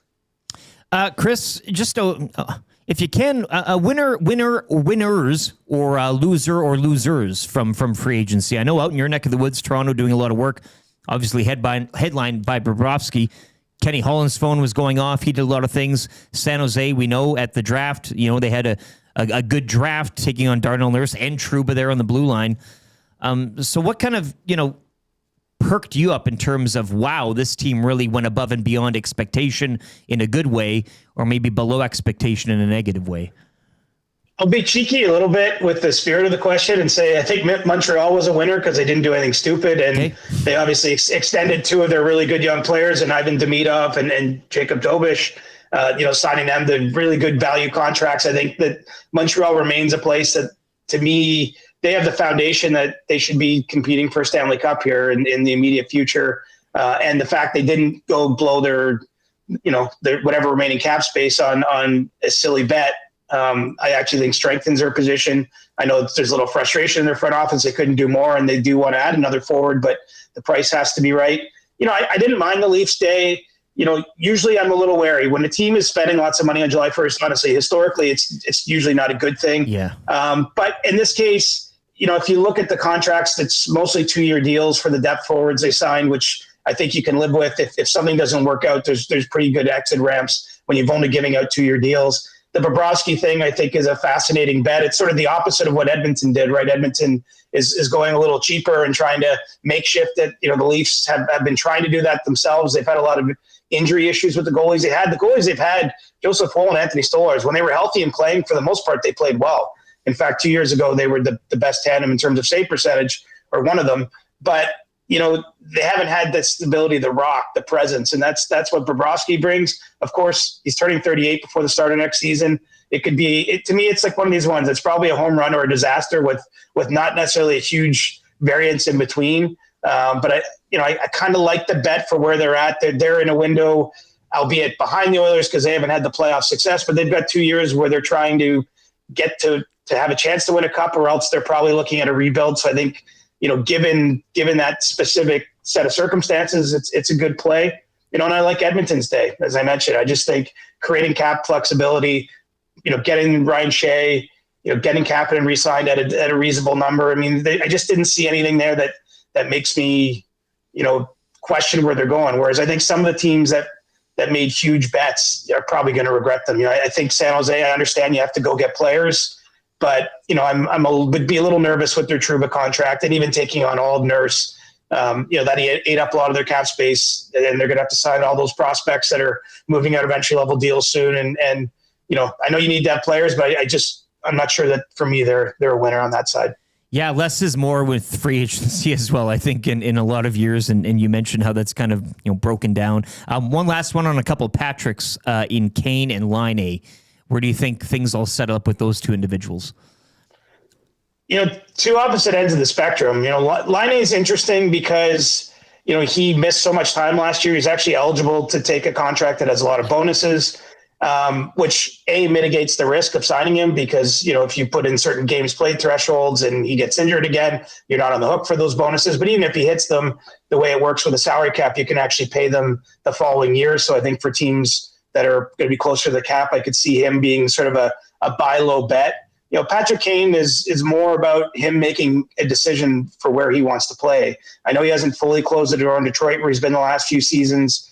There's been talk. Does he go back to his hometown in Buffalo? Does he go to Chicago? I mean, it sort of feels like Claude Giroux even being linked to Philadelphia, that there could be some emotional ties to that decision.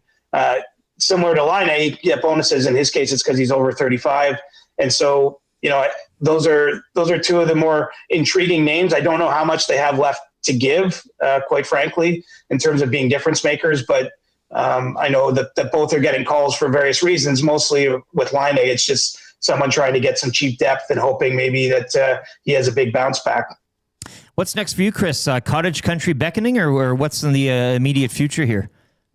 Yeah, it's funny, right? Actually, I hang up with you guys. I'm driving up to a family cottage and throwing my phone in a lake. So feeling pretty good about that. I don't have my own cottage, so I don't spend a lot of time up there. But that's the best play. Few days. Don't have your own cottage or own boat. Yeah. You just use other people. I'm not responsible for paying for it, looking after it, or anything. I just show up and have a good time. And you enjoy and fully back home next week. Yeah, fully deserved, man. It's a long season, so you take some time and you enjoy it. Soak it up. Chris Johnston, thanks for your time, man. Thanks, guys. It's been a great season. Thanks, Chris. Chris Johnston, TSN and The Athletic, every Friday morning here during the hockey season. He is your GS Construction hockey insider. GS Construction, proud to serve our communities. They are hiring now. If you're looking for work, they're looking for you. Experienced topmen, pipe layers, operators. Head to gsconstruction.ca. Click on careers to find out more. And he joins us on the Firehouse Subs hotline. Firehouse Subs now with that new location in the airport where you can get the breakfast option. What? You were going to bomb out there after yesterday's show, I heard, to buy a ticket to... Just leave the car running? Yeah, in the drop-offs, and get one of their breakfast sandwiches. I still, we don't mind an odd food drop around these parts, and wouldn't mind trying one of those breakfasts, just so that we know to promote it. Of course. Then we could have a do little it more with real knowledge. In-depth knowledge. Lived exactly, experience. Yeah. Firehouse Subs, tons of locations, 15, now maybe 16 in and around the greater Edmonton area. Easy to grab a hot and hearty sub close to home. Firehouse Subs, hot, hearty, made to satisfy. Your thoughts on what CJ had to say, 780-218-9999, or in the nasty chat as well. Yeah, Lightning is an interesting one. I don't really, it's funny that doesn't move the needle much. It's funny how athletes do in whatever sport, there's a lot of pop, and then the drop-offs sometimes can be quite intense. Yes. And quick. There, Patrick Kane. He had a good run in Montreal for a short time on the power play, as you would expect. But it was just such a vibe coming out of there. Him and Puljujärvi coming out of that World Juniors finish team, and they played bandy together and all that stuff. It was mentioned, though, Puljujärvi as well was a free agent option. Yeah. Nothing yet on that front, but we will wait. Easy. Maybe the Oilers circle back around there. Hey, yes. Dustin would love that. LeBron back to the Cavs, Puljujärvi back to the Oilers. Be a dream summer in his regard there. Chris is one of the best guests on this show, Bronx the Boilermaker says. Second only to Dustin Nielsen. So, nice text there. We will Dustin plop that is a guest into the or mix. host? Oh, as a guest. The second best guest. Oh, okay. Yeah. Because, I think if you're the host of a show and you guest on your own show, shouldn't that disqualify you as being a good guest? But I guess the gag would be that he's rarely here. And I follow. I follow. Okay. Speaking of which, yes. Get your texts in. Still looking for a text of the day. You'll go in the mix for text of the year. Dustin Nielsen, as mentioned, will be joining us at around 7:40 this morning.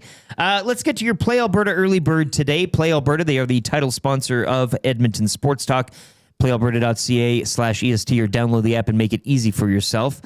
Let's just check what's going on here. Once again, 3 more games in the World Cup round of 32 later today. You got Australia taking on Mo Salah and the Egyptians. That's at noon. Where is this coming from? Dallas Stadium. Yeah. You've then got, at 4 o'clock, Argentina. I mean, they have a great side of the bracket. You can book their spot on the final right now, taking on Cabo Verde. That's from Miami. So that'll be well represented from the Argentinian base there, I'm sure. Colombia and Ghana. That should be a tasty one tonight, 7:30, from Kansas City Stadium, a.k.a. Arrowhead. But let's take a look here. I picked all 3 winners yesterday. I will do the same today. Let's go Egypt over Australia. Argentina, obviously. And then I will go Colombia, taking it over Ghana later tonight at 7:30. So Egypt, Argentina, Colombia. If you want to ride with me up at Play Alberta, please feel free to do so. Download the app or visit playalberta.ca. Of course, if you are laying down a bet, use your Game Sense. Hour 2 of the Nielson Show, brought to you by Game Sense. When gambling, set a budget before you play. Stay informed. Visit GameSenseAB.ca to learn how. Remember, if you gamble, use your Game Sense. If you click on Sports at the top, EST Specials on the left-hand side. Holy heck. What have you got? You DGen Den. Lighten it up here. Get a load of this number here. Yeah. I'm going to go over some of the EST specials as they stand. You got the Saturday special, which I like here. Canada to qualify versus Morocco, so a win there against Morocco. And the Elks to win. That's been boosted to plus 440. Not bad. I don't mind. Morocco is good. Probably the best African team in the tournament. But But just when you set get aside, unwrap yourself. When the you get to flag this for a stage moment. of the tournament, I things can get pretty tight, and it just as we've seen over the last couple matches too, a call here or something bizarre VAR, that happens. If Canada or VAR, if Canada can keep it tight and they can limit mistakes and just keep the play in front of them, I don't mind it. I would have much rather preferred their chances against the Dutch. I'll just say that. However, you play who you're drawing, and this is Morocco, but I don't mind that. So plus 440 for Canada and an Elks win. That's been boosted. Jay's play of the day. Oh, he likes going Stampede. I see this here. Casey Mowry to win ladies barrel racing. That's been boosted to plus 310. You like that? Well, I could have told you that. We can get to this. The DGen Stampede parlay. Yeah. Zeke Thurston, Saddle Bronc. Michelle Alley, barrel racing. Ty Tapotate in bareback. I'm probably butchering these names. I think you are. Chance Vignon, Chuck Wagons, all to win. That's been boosted to plus 334,600. Huh? Give me that number again. That's what I'm reading. That's the number in front of me. Wait, so say that again. I just heard the number. What was that? You want me to read the names again? Don't make me go through this exercise. Okay, never mind. Sorry, Zeke Thurston, Saddle Bronc. Michelle Alley, barrel racing. Ty Tapotate, bareback. Chance Vignon, Chuck Wagons, all to win, boosted. Okay. And I'm looking at the number here, plus 334,600. Oh. Throw a 20 on that. Maybe. Why not? Maybe a tenner. Let's do good. it. That's a hell of a number. Let's all pitch in. That's the DGen Stampede Parlay. You could find that up. Once again, Play Alberta. You click Sports, left-hand side EST Specials, and you can get on that juicy number. Holy heck. I feel like I'm reading something wrong here, but that's been boosted. So get on the DGen Stampede Parlay, yes. Jay's Play of the Day, or the Saturday Special, Canada to qualify against Morocco and the Elks to win. That's been boosted to plus 440. Of course, Jay's back on the diamond tonight. You can have a few plays there, or just take my World Cup winners today. Egypt, Argentina, and Colombia. And use your game sense if you are taking part. 7:29. We'll get to a sports update here with YouTube Trev. Now, everything, this is good now. No more work behind the scenes. No, yeah, we're chilling, man. Yeah. Oh, he's like Stan. He's loose and free. Out of the kitchen. Yeah. You've done your Let cooking. him go. You've worked behind the curtain now, Didn't do man. anything bad. No, didn't. No, I certainly didn't. Go. Yeah, no, I did good. We were all set. Oh, we need more parlays like that last one you read. Well, that should be a weekly thing. I just don't know if I'm reading that correct. I think you are. There's got to be some sort of clerical error there. I don't know, but I can only read what's in front of me here. So, Chance vegan. Okay, so that I was giving it a shot. I must admit, I'm not too. You love the Stampede. Hey, you watch that. That's like me with the World Cup. You get on that. Mark Lee? On the TV running. Yeah. Mark Lee on the call of the Chucks. Oh, I love those Chucks. We're going to have a bull rider and a very accomplished one on later in the show. So be Safeway Liquor Beer of the Week. Yes. Beer, let's go. 8:30, we'll be joined by Scott Schiffner, Canada's all-time great professional bull rider, and Mark Hamilton from Origin Brewing. They'll be our guests later at 8:30. And your next chance at $50 to Sobeys and Safeway Liquor as well on the way. Sports update here with YouTube Trev. We'll be back with a little off-season. What off-season? We'll be discussing whether or not Stan should be allowed back in the kitchen for the remainder of the summer months, or maybe you just, again, shut it down and go to the cottage, throw your phone in the pool, and wait until the trade deadline. Dustin Nielson will also be by around 7:40, 7:45-ish. His thoughts on Oilers free agency and CFL Week 5 as well. But a sports update from the great staff at Park Mazda and dealer principal Mitch Lewicki, who says don't take Park Mazda out of the running for a destination for LeBron James. You never know. They're in the mix. Dark horse. Yep, dark horse. Park Mazda, your dealer for life. Update here with Trev. We'll be back. The Nielson Show brought to you by Weiss Johnson. Dave Jamieson in for Dustin Nielson. Lieutenant Eric coming to you live from the Popeyes Louisiana Kitchen Studio.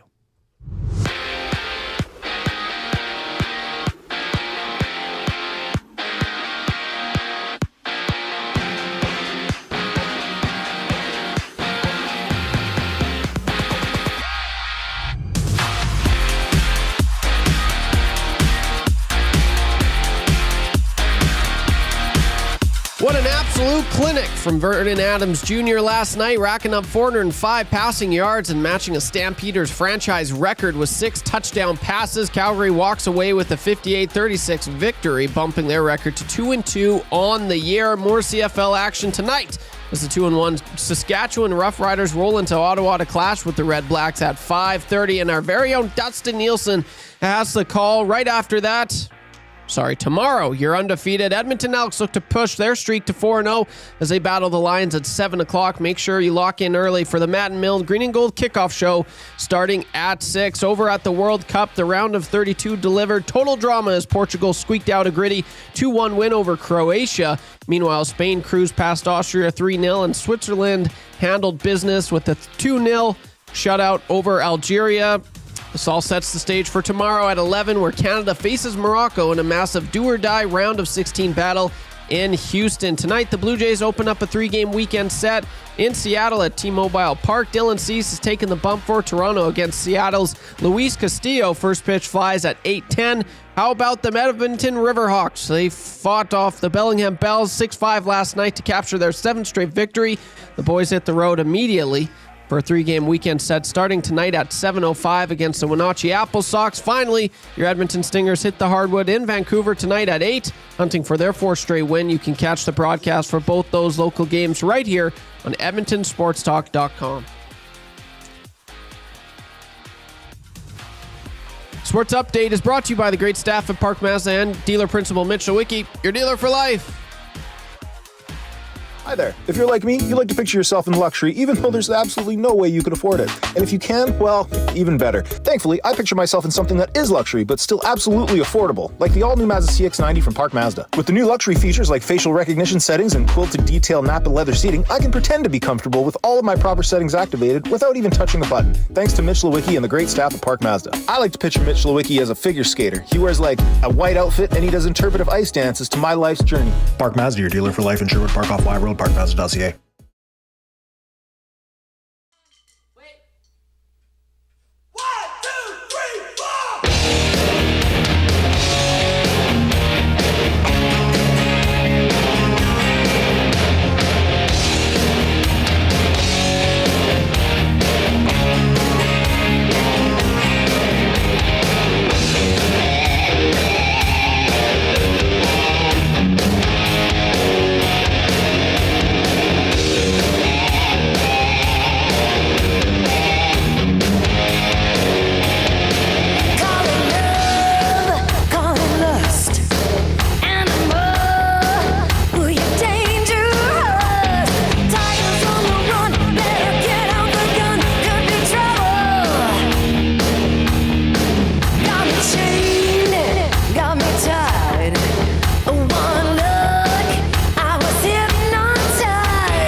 Dance Party Friday, taking a bit of a break there. What you do to my body? A little request from Dave Jamieson there. As And Stoffer. Yeah.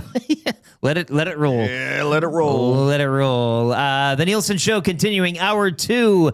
Dave Jamieson in for Dustin Nielson, who'll be by a little later this hour. Lieutenant Eric, YouTube Trev with you, is here as well, coming to you live from the Popeyes Louisiana Kitchen Studio, where you can get their $5.99 big meal right now. Mini chicken sandwich or 2 tendies, biscuit, and a drink for just $5.99 at participating Popeyes locations. A Nielsen Show brought to you by Weiss Johnson. Weiss Johnson, whoa. Check them out today. WJSportstalk.com is where you want to go. Book an estimate with them for all your furnace and etc. needs. 780-218-9999 is the Paris Jewelers inbox. Best text today will win text of the day and go into the mix for text of the year. Let's get to off-season. What off-season right now for GCL Diesel. Providers of the best diesel engine components around, from turbochargers to injectors, fuel pumps to sensors. They are the critical engine component experts, proud to serve Edmonton, Northern Alberta area for over 50 years. So the question today and the topic today for off-season, what off-season, do you remove Stanley Bowman from the kitchen? And I say this in relation to the pursuit, I guess, of a top 6 forward. There are some names out there. I think Oilers fans... Claude Giroux if not at the very top of that heap. Yes. Close to it. And sometimes you want things to happen so much that you don't really, how should I say this? You just want it to happen because you want things to happen, whether or not it'll be good or bad moving forward. Doesn't matter. I want it and I want it now. But I guess the question today is it best to just say, hey, Stan, you've done a great job. You've cooked up some nice meals, some nice dishes here. Turn the burners off. Go have a seat. Well, you're never not working, right? I mean, you'd like to think, and you would hope that your general manager of the hockey team is never not open to pursuing or entertaining adding or subtracting. Always listening. Always listening. Actively, well, you got to, I mean, we're only, 2 days removed from free agency. Yeah. There are still some decent names out there. Yes, and Trev, too, I'd like your thoughts on this. Chris S. says, I give Bowman a strong D+ for his day 2 free agency grade. I don't know if I'd give it a D. I'd go higher. Once again, I think CJ said it too. It's an incomplete. But he didn't do anything bad. And I think that's what free agency is. It's not so much going out and winning the day or winning the couple of days or week or whatever you want to say. Yes. But not losing, I think, gives you a good letter grade in itself, especially for whichever organization you are and where you're at in your evolution. Well, CJ said it. It's been so long that the Oilers have actually had money. And now people just want to throw it away. Right. Just whatever's there, do it. Get it and bring it to me. But I think in this, and you know, it might not be a hot take or all that out there. I think you hold on to it and you say, let's go into the season and see what happens. Trev, your thoughts? Are the Anthony Manthas of the world tempting you? Are the Claude Giroux beckoning you? Or are you saying, let's go into this thing with a little walking around money and see what happens? Yes. No, I love that Stan has some money to... I mean, it's the first time since he's been here where he's had this much cap. It's the first time since anyone's been here. Yeah. When was the last time the Oilers have found themselves in this position? I think it would have been the summer of 2020, Ken Holland's second summer here when he signed Zach Hyman. I think they had close to $20 million there. And that worked out well. Yeah, and he went spending. And because, it was Hyman, it was Campbell, and it was Cece. And just like that, before you know it, it was gone. So, for me, Stan, follow me, Stan. Let's go for a walk in the park. You're done now. You know what I mean? Yeah. I think he did good. He cooked. Now it's just time to let the dust settle. And sometimes he said it on the Reed Wilkins show yesterday, right here on Edmonton Sports Talk with Jay Milne, sometimes opportunities, they come to you later on, right? And he mentioned that last year. He's like, there's all of a sudden this player was available. Rossler. And you're just like, whoa, how did that happen? We weren't expecting that. So those situations are obviously going to happen. And when they do, that's when you capitalize on it. Not right now. You just let the dust settle. You did your moves. The Claude Giroux one, though, maybe I have time for that. And there is now talk that Giroux, there may be a return to Philly. Yeah, I did hear that. And Stan said yesterday if there's one thing that it was going to do, it would be acquiring a forward. So There is, you can look at that. Is it Claude Giroux, though? Or is he just talking about another kind of depth piece? I don't know, but I love the position that the Oilers are in, and it's nice. It's refreshing to be here. It really is. Let me know when Dusty's dialed in. He should be coming in here soon. Right now. A few texts here on that topic. Hampton Steve says, I tell Stan to go to the cottage, put his phone down unless a Roslovic-esque discount deal comes across his plate. Dex says, so good you can't resist. Yeah, and that's what that how was. likely there is that at this time of year? Not at this now, point? maybe. Yeah, but again, always listening. Okay. Aggressively listening, as Bob McKenzie used to say. You're aggressively listening. Yes. Dex says Stan needs to sit back with an aperitif and see how the meal is received. Oh, perhaps a Drambuie? Creme de menthe? May I interest you in a dessert menu? Yes. All right. Selection of pies. Looks like he's ready to go here. He's wearing the Play Alberta hat. Play Alberta, the title sponsor of Edmonton Sports Talk. Dave Jamieson in for the one and only Dustin Nielson, who joins us right now on the Firehouse Subs hotline. Welcome in, Dustin. Thank you very much for your time. I can't believe you did a free agency show the other day, and now you're coming back on the show today. That's quite a bit of work. It's got further thoughts. Oh, you're muted. You're muted. Classic.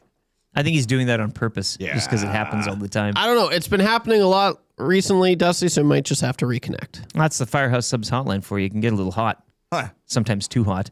Maybe actually now serving breakfast at the airport. It was just a profanity-laden opening from him, and we had to bleep it all out. I mean, he was talking about Stan cooking. He tends to work blue. I am interested to see how he received free agency day. Of course, him, Reed Wilkins, and Benny Thompson. A 6-hour free agent frenzy here on Edmonton Sports Talk, and a little bit of Popeyes as well, keeping the boys fueled. They had a good show. Lots of stuff to discuss that day. Of course, we will touch on CFL Week 5 with him as well. He will have the call tonight. He is out in Ottawa. Red Blacks and Riders, 5:30 across the TSN network. And maybe his thoughts as well. And the Elks looking to remain perfect out in Kelowna tomorrow, 5 o'clock against the winless British Columbia Lions. Dusty still trying to connect. We are looking for our next contestant on Kind of Easy Trivia to go to 74-0, I do believe, just after 8 o'clock. And it's a varied menu today, not Oiler-centric. Come on now. You're playing to snap the streak. Yep. I do like where you're going. You're going to have to be smart. You're going to have to be on the ball today for Kind of Easy Trivia. Well, it's just I think you need to have sort of a well-rounded traversed the sports landscape, not just narrowed in on Les Oil. I hear him whispering. Now he's sideways. I kind of like this. I like that look. Yeah. Dusty, holler if you hear me. Yeah, there he is. Flip him. We've asked for this perspective. There you go. 20 seconds. All right. Dusty also probably, I don't know if he did it last week, but one of his pregame walks through the town I've seen center. many of those, yeah. Now, correct me if I'm wrong, I think I saw somebody online saying, like, where's the walk? So I don't know if he got one underway last week. Maybe he ran out of time or something like that, but we'll get his thoughts on that as well. Sobeys and Safeway Liquor Beer of the Week coming up at around 8:30. Your next chance at $50 to Sobeys and Safeway Liquor will be joined virtually by Origin Brewing, as well as a bit of a bull rider. Scott Schiffner will be joining us as well. Yeah, he's one of Canada's all-time great professionals in Scott Schiffner. So we'll be joined by him at around 8:30 today. All right, bring him in. Here we go. Bring him in. Dustin Nielson. Hello, boys. Hello. Where are you? Hotel? I'm in a hotel, and it's probably where we're going to be staying today. There's a heat warning in Ottawa. It is, it's 9:40 here. It's already 27 degrees. So it's going to be a sweaty day. Yeah. I will probably go walk the, what do they call it over here? The concrete river that flows through Ottawa. I'll probably walk that and do a little video to preview the Riders and the Red Blacks tonight. But, yeah, 27 degrees at 9:40. About its football team, aren't they? Yeah, that's what it is. Yes. Everybody's very excited about the Red Blacks out here. For their Red Blacks. Well, they need to get hot or their season's over in about 2 weeks. Right. So they got to get her going tonight. Okay, Oilers free agency. You probably want to stump on this here. Your thoughts. We gave out letter grades to Bowman and crew yesterday, but where do you come out? What did you guys do yesterday? I'm curious because we letter graded it at the end of our 6-hour show, and things changed since then, right? Like they signed Kapanen since then. They signed Freddie Anderson since then. So what did you guys give it yesterday? I gave it an A-. That's good. It popped into the A just because of the no retention on Nurse, and they didn't do anything stupid. So I'll go with A-. Yeah. And I mean, when you look at it that way. And I went B+ because really for the same reasons. Nothing awful, and you unloaded Nurse clean. Yeah, I think it has to be a B+ or an A-. I would probably go. I'd probably go B+ because I think this can actually be spun either way, right? Like I think it really comes down to how you want to take it, because you can look at it and go, got rid of Darnell Nurse, no retention, that's great. You can look at it and go, they brought in 2 goalies, one that's got some upside, one that just won a Stanley Cup and was a big part of that. They probably got a defenseman that's a little steadier defensively than Darnell Nurse, but we'll see about that. And then you could say that, they brought back Kapanen, who a lot of people like. So, I mean, and I do think the best thing that they did is still have cap space. Like that, to me, is the best thing that they did, is that, and what Bowman said yesterday on Reed's show, like they might add another forward before the beginning of the season, but they might not. It'd be such a rare spot for this team to go into the season with like enough cap space to do whatever they wanted during the season. So to me, that is by far the biggest positive of what they were able to accomplish. So you can spin it in a very positive light, or you can look at it and go, they traded Darnell Nurse, got a defenseman that has had one, decent season. It's not like he had 50 points, but he had one decent season at the age of 29. And if that's an outlier, then you're kind of screwed. I don't think it is, but you could look at it that way.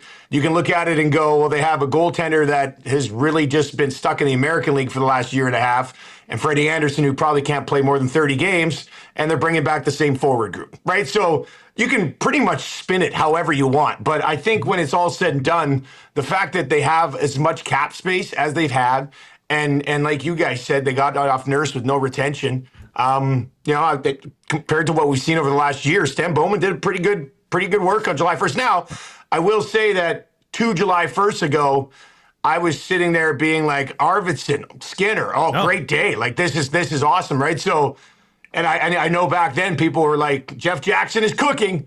And I saw the same stuff with Stan Bowman yesterday. So I hope we're not all, just buying into it and being led down a false path again. But we'll see how it sorts itself out. I think if you're just grading the day, again, we didn't come in here bitching about anything.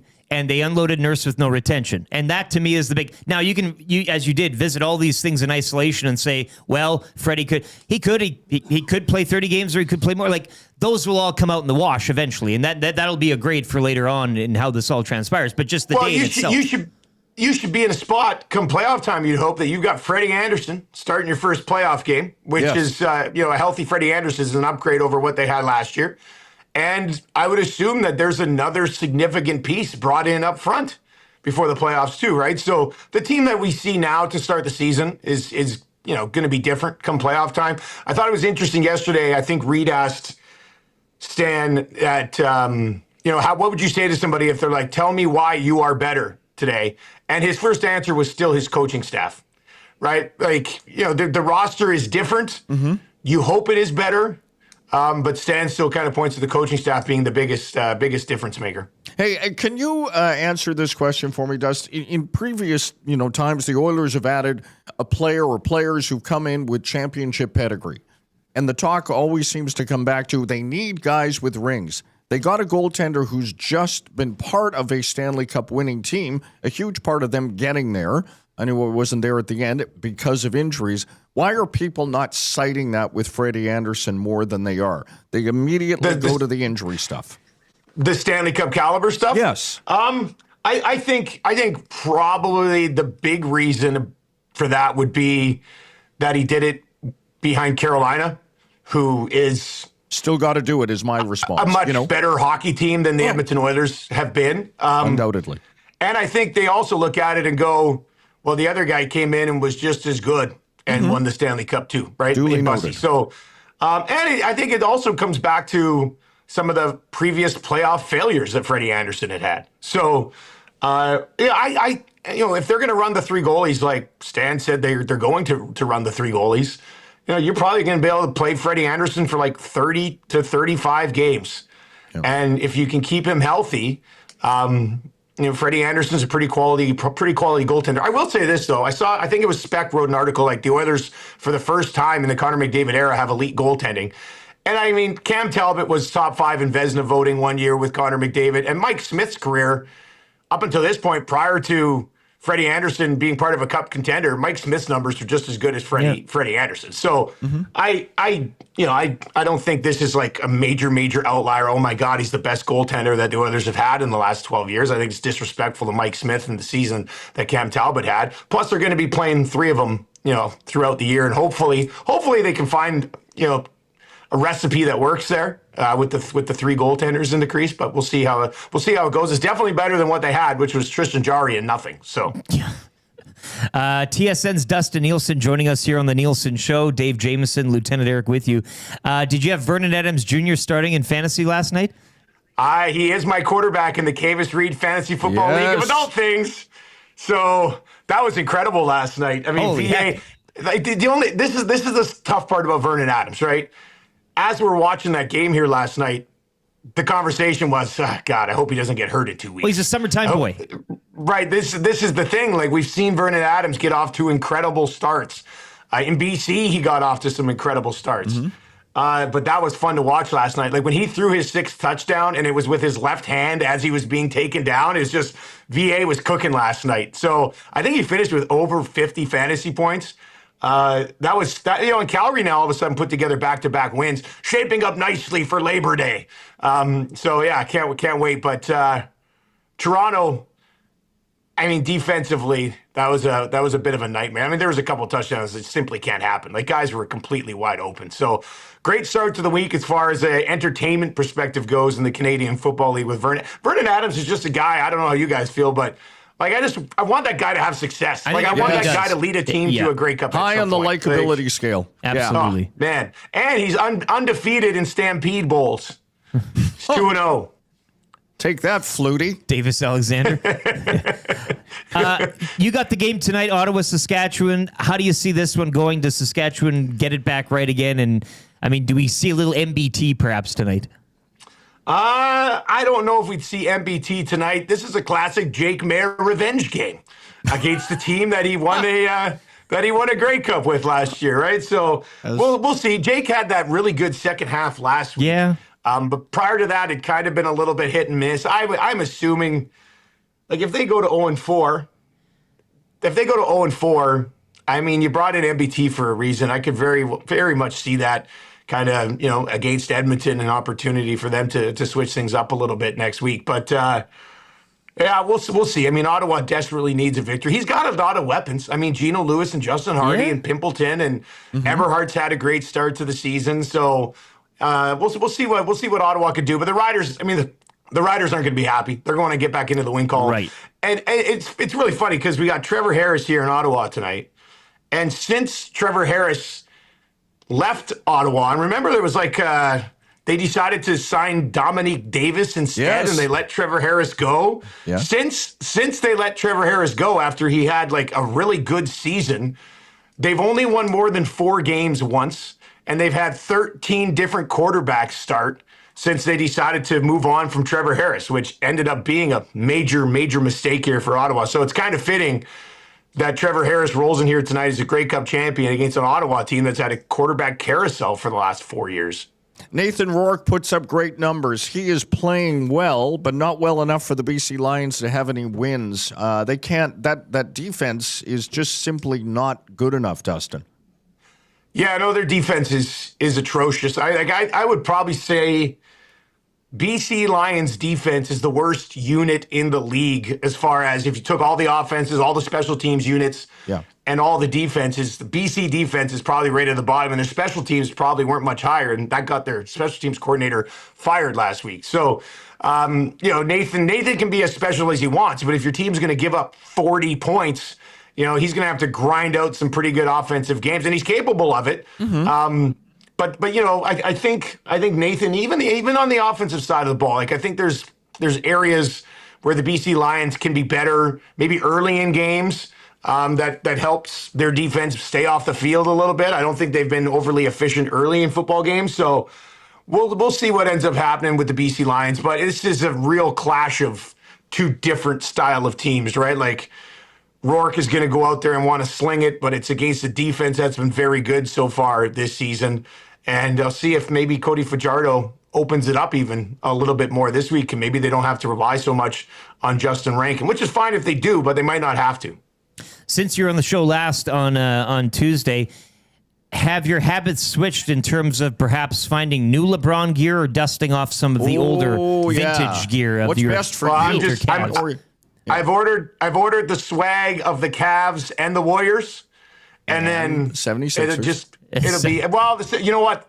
As far as like going and chasing a ring, boys, that 76ers starting five with LeBron, and it'd be pretty damn good. I mean, that looks pretty good. I would rank it as follows. If Golden State could get Anthony Davis, that would be my favorite place for him to go and ride it out. Like he talks about his happiness. He's really good buddies with Steph. If he can get his other best buddy in AD in there, who cares if you win again? But the Expendables tour would be fun there. But if they can't get Anthony Davis, and it doesn't look like they will, I mean, this thing's got Cleveland written all over it. It's already a very good team. It's a better team than the ones that he's ever joined there before.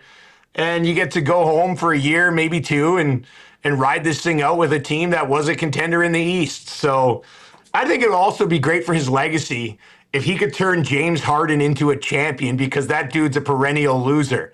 So that might be his biggest ring. You turn James Harden into a champion. So we'll see. I'm assuming it'll be Cleveland, barring a stunning Anthony Davis trade, which certainly could happen in the NBA because it's the nuts NBA down there. So. Did you do a pregame walk last week? I thought I read somewhere. No, man. What happened? I didn't do a pregame walk last week. Well, the area in Regina where I was, not great for walking. Well, that adds for the entertainment factor. I mean, that's mind you. I will say this: the area I am in Ottawa, like a little sketchy around here too. Yeah, but we're right by the get some legislature. streeters, like bring somebody on and. Yeah, I would like to bump into somebody that I wouldn't otherwise talk about, and they're like, MBT should be starting this week. I don't know why we're still going with Jake Mayer, but no, I'll go for a little walk here. It should be. I won't be out for long. I can't believe it's 27 degrees at 9:30 in the morning out here, man. It's killing me, and that's without the humidity. Yes. Well, it's awful. It's awful out there. It's a little right clammy now, up there. Yeah. What's it like in Edmonton right now? Probably like 14, mix of sun and cloud. Like around there, yeah. You're kind of hitting it right. Yeah. It's a little overcast, and I love it. Yeah. Take me home. And it's looking good for the golf tournament as well Wednesday. Forecast is still holding for that puppy. Is it? Yeah. Okay, I was worried about that. I saw Monday, Tuesday look nice, but I was a little worried about Wednesday. But I'm looking forward to it. Okay, well, anything else? I mean, it is your show, so you have the final word. Well, I'll just say this. I would think the Oilers... Like, I sure hope they hang on to the cap space till the beginning of the season. Yes. Yeah. I do think to give yourself, there's the Brusque and there's Raquel and there's these guys I guess they could trade for. But you're bringing back the same forward group that when healthy was pretty decent last year. Didn't lead to a ton of consistent success. But I think you want to have that walking around money come trade deadline. And for the first time in forever, we don't have to sit there and use the bloody term money in, money out. It could just be, hey, St. Louis is done with Rob Thomas. Go get him. So I think I hope that's what they do, and I think that's probably the smart thing to do. And from a roster construction perspective, they've got all spots filled. There's just a little bit of room to upgrade during the season. So we'll see. We'll see how it goes. All right. Somebody also suggesting in the nasty chat, did you leave your dentures at home? Are you wearing like a mouth guard or something? Why? No, what's wrong with my teeth? I don't know. Somebody was saying that you were speaking with a lisp earlier. Were you getting any of that? No, multiple people. That's why I bring it up. And I've got some of the best headphones you can get. No, it's just wanted to clear it up. I don't know. Dave, aren't you wearing those Air Canada headphones? Damn right. Those are my favorite ones, man. I get them all the time. I got a stash of those things out, and I really have only heard about a quarter of what you've said. It's awesome. Yeah. Have a great call. Tell Luke we say hi, and safe travels. All right, thanks, boys. Have a great show. Dustin Nielson, sir, the host of the Nielson Show. There you go. Yeah. Logo's over there, here. but yeah. It's over my shoulder. He joins us tonight. Of course, he's got the call Red Blacks Riders in Ottawa, 5:30 across the TSN network. So what you did hear from him was just kind of in and out. But a lot of lisp. Yeah. I don't know where that's coming from but a lot of people were bringing it up. So I just thought I would inquire. As good as these things are, these laptops, the microphone may not be as good as you would like it to be. He wasn't packing his travel kit. Yeah, no, yeah, exactly. Camera, mic, the whole thing. Yeah. Right? You're getting the real Dustin. Yes. There. Yeah. Yeah, see, everybody's saying he sounds like he's got a lisp. I'm not getting it. I was just taking what the people were saying and forwarding that through. I didn't get that, but... Nope. Well, okay. I don't know where you're getting it from, people. Kind of easy trivia coming up just after 8 o'clock. We're looking to go to 73-0, I do believe is the number. Now, Dave, you said you've cobbled together quite an interesting list of questions here. Yeah. Okay. I like where you're going. Yeah, it's like a charcuterie board of sports questions. Might I interest you in? Ladies? So if you want to grab a line for the trivia, text in right now. I want to play Trevor. I want to. 780-218-9999 is the number to text. The Paris Jewelers inbox. I want to play trivia, Trevor. Text that in, and you'll be the next contestant on Kind of Easy Trivia. 3 questions too many. I've got 3, but always time to flex something in. You can also get those in via the Paris Jewelers inbox. Sobeys and Safeway Liquor Beer of the Week coming up as well. Midway through Hour 3 in the wrap for William Huff. All still to come as well. This is the Nielson Show brought to you by Weiss Johnson. Check them out today, wjsportstalk.com. If you are listening on 95.7 Cruise FM, we have a traffic update from Pauline Higgins, but a sports update as well on the iHeart TuneIn radio players and the source edmontonsportstalk.com as well as YouTube with YouTube Trev. It's brought to you by Windsor Plywood Leduc, locally owned and operated, serving Leduc and the surrounding area since 1993. Doors, flooring, baseboards, and of course plywood. Go see the knowledgeable staff at Windsor Plywood Leduc.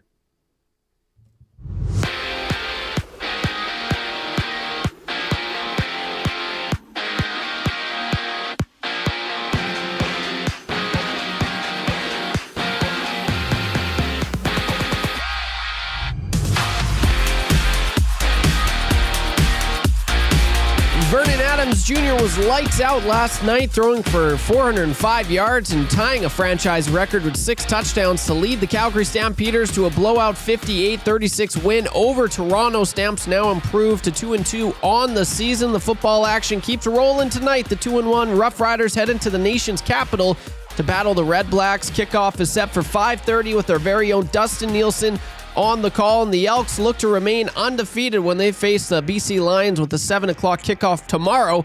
Be sure to tune in to the Madden Milled Green and Gold Kickoff Show. Coverage begins at 6. Shifting to the pitch, yesterday's World Cup round of 32 saw Portugal sneak past Croatia 2-1. Elsewhere, Spain cruised past Austria 3-0, and Switzerland shut out Algeria 2-0. Up next, Canada takes center stage tomorrow morning at 11 to face Morocco in a must-win round of 16 clash in Houston. The Blue Jays are back in action tonight in Seattle. They kick off a crucial 3-game series against the Mariners at T-Mobile Park. Dylan Cease, he gets the start for the Jays, while Seattle counters with Luis Castillo. First pitch is locked for 8-10. Make it 7 straight wins for the Edmonton Riverhawks as they down the Bellingham Bells 6-5. They now hit the road, opening up a 3-game set later today against the Wenatchee Apple Sox. First pitch flies at 7:05, and the Edmonton Stingers look for their 4th straight win tonight in Vancouver. Tip off at 8 o'clock. You can listen to both those games right here on EdmontonSportsTalk.com.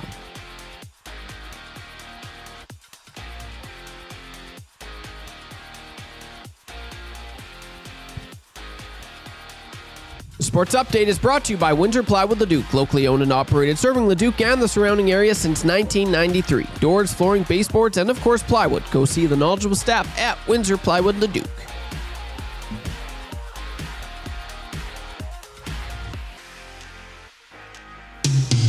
Mommy! We just were trying to use our eyes. Using our eyes. Daddy! It goes back to using our eyes. Using our eyes. We're not worried about trade deadlines. You can see it in his eyes. We just tried to use our eyes. I've got a relationship with Woody that goes back to 2005 when Mike Babcock hired him as a video coach for the Detroit Red Wings. I could see it in her eyes. You know when Connor's hungry, you can see it in his eyes. Eyes. You can see it in his eyes. We just were trying to use our eyes. You've got snake eyes. Horse eyes dialed in. I'm telling you, this is absolutely incredible. And get on with the training. Vincent. Him as a video coach for the Detroit Red Wings. I can see it in their eyes. You know when Connor's hungry, you can see it in his eyes. Eyes. You can see it in his eyes. We just eyes. You've got snake eyes. Horse eyes dialed in. I'm telling you, We just tried to use our eyes. I can remember back being an 11-year-old kid about 75 pounds on the basketball court against the neighborhood bully, kicking his behind left, right, and center. And when it was all said and done, he was a little bit upset, so he punched me in the mouth.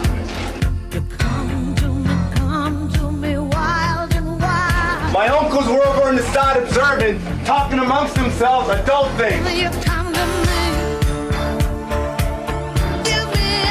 When he punched me in the mouth, I decided I'm running to my uncle. 8:06, Kavis Reed pump-up song there as Hour 3 of the Nielson Show is live. Of course, all Nielson Show original songs brought to you by Sportball. Check them out today at sportball.com. Use code EST15 for 15% off select classes.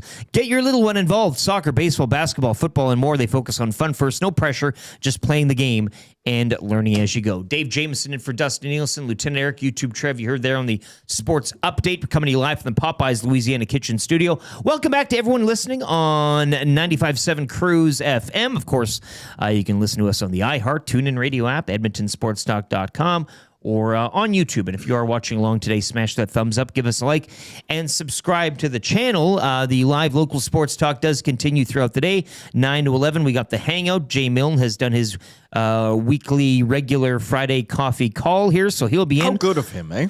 He's I mean, that's really solid. That's the glue guy. The glue guy. Yeah. I do wonder, there was rumors of barbecued burgers here at HQ later. I would assume glue guy's probably got something to do with that as well. Did you bring in your barbecue, LT? I did not. Neither did I. Well, then somebody's going to have to bring it. Jamie, you bring in a barbecue? I like Gager making burgers in the oven. Yeah, on the we pan. promised barbecue, but we're going to boil them. His pan that he has. Boiled hamburgers. Just one?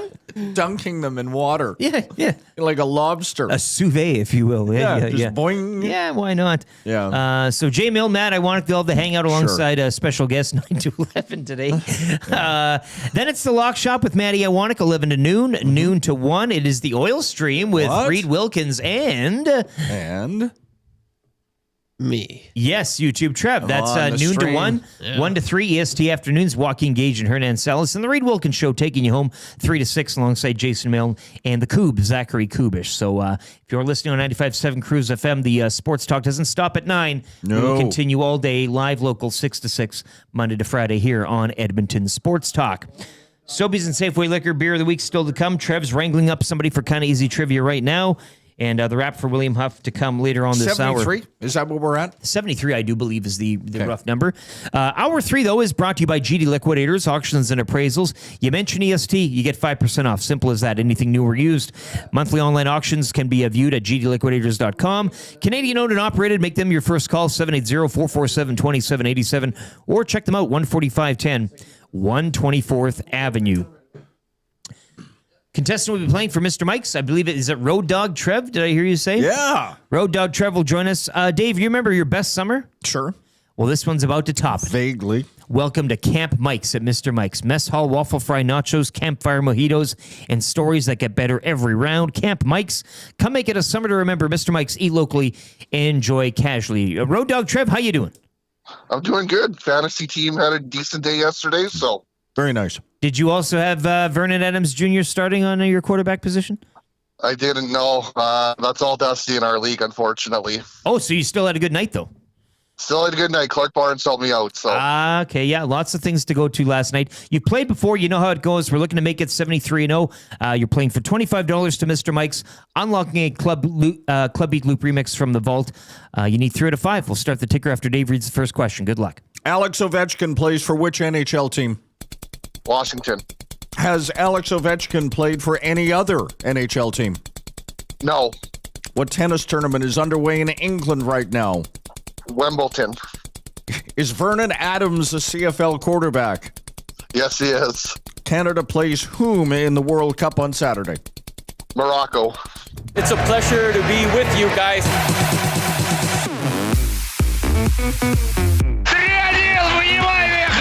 We talking about practicing football. We're paid to win. If you're going to win in this league, you have to score touchdowns. Hello, EA Sports. It's Connor here. Discipline is discipline. He was into it. We were all into it. We got players. We got to play better than that. Well, it is one game. I think it's just about keeping an even keel. Discipline is more than just jumping off sides or throat slashing.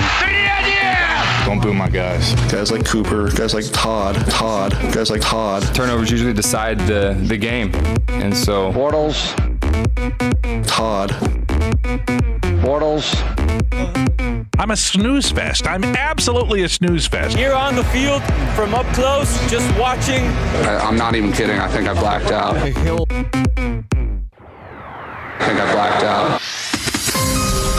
can get a 4-pack of pillows for 50% off. That's 2 My Pillow premium pillows. And here he is.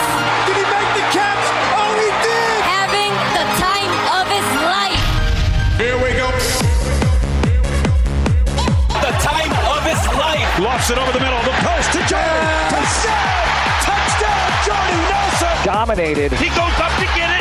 Caught and touchdown! Dominated. The pitch. Smoke that cigarette. I'm not even an Oilers fan. I actually hate the Oilers. There's only one way to go from here. That's all.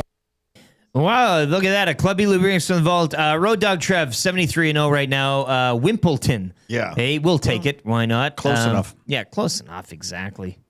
They don't care how. Closest to care the how pin. many. Yeah, exactly. Yeah. Speaking of Wimpleton, we do have some Canadian content. 10 a.m. this morning, right, Felix? Yeah, You are the. I mean, I'm the you've been correspondent, enjoying yes, from I'm the All embedded. England Club. Yeah. Would I join or have I joined? You've been enjoying. Yes, of course. How can you not? Well, I'm just asking. I know it's Well, not a lot lots of people's- can not understand why I would enjoy it. No diving in that sport. Not at all. Yeah, Felix Auger-Aliassime will be in action, third round action. Michael Zhang. 10 a.m. is the scheduled start time as it stands. So American. The Canadian content alive and well with Felix, and we will cheer him on later this morning at 10. Congratulations. With a new haircut, too. A new haircut? Mm-hmm. Like a style or just like no, it's a shave. Refresher on his... Okay, yeah. Shape. I like it. Time now for 3 questions to many, brought to you by the great staff at Park Mazda and dealer principal Mitch Lewicki, who's also looking at getting a new haircut. How does Mitch wear his hair now? Well, it always used to be he had a bit of a coif. It was tight on the sides, tight at the back, and he's got a good head of hair, but it's kind of like styled, and I want to say like flooped or flopped a bit, like, you know, just kind of a, I don't know who to compare it to, but it's a good head of hair. But shaving it off for the summer months, as you know, and then you grow it back for the winter. When did you shave your head? 2016, 17 or something. Yeah. And that was a fundraiser, right? Or yeah. did you? It was the pink hair. Right, yeah, that's we right. did cut it off for the thing. Yeah. I'll do that again. Maybe not the pink stuff, but I can. Yeah. Somebody can have a wig. It'd be good. As thin as it is. Thin wig, but it can be put to good use, my friend. Absolutely. Social media accounts. Where can people follow you guys online? Maybe Dave will start with you. At the Dave Jamieson on X, and reactivating Instagram as only I can. I didn't post yesterday, but I'm really fascinated. You know, on my morning walks with my dog Sarge, I'm going to remember to take my phone and capture plant life, fauna, flora, and small insects. And a little bit of the skyscape. A little bit, yes. Because you get to get a good time there. Yes. The days are getting shorter now. They are. You know, so that's good. Just the Dave Jamieson on Twitter and the Insta. Trev, where can people follow you on social media here? You can follow me at YouTube_Trev on Twitter or Instagram. That's it. Question number 1. This comes in from Lonnie and Stoney. JMO. Yeah. I listened to part of the Stamps Argos game on 770 last night. Yes. Their color guy kept using "we" throughout the broadcast. You heard that too. Okay. Greg Peterson, yes. Lawyer, by the way. Former player and a lawyer. Lonnie and Stoney continues, absolutely brutal. What is the worst Homer broadcast that you've seen / heard?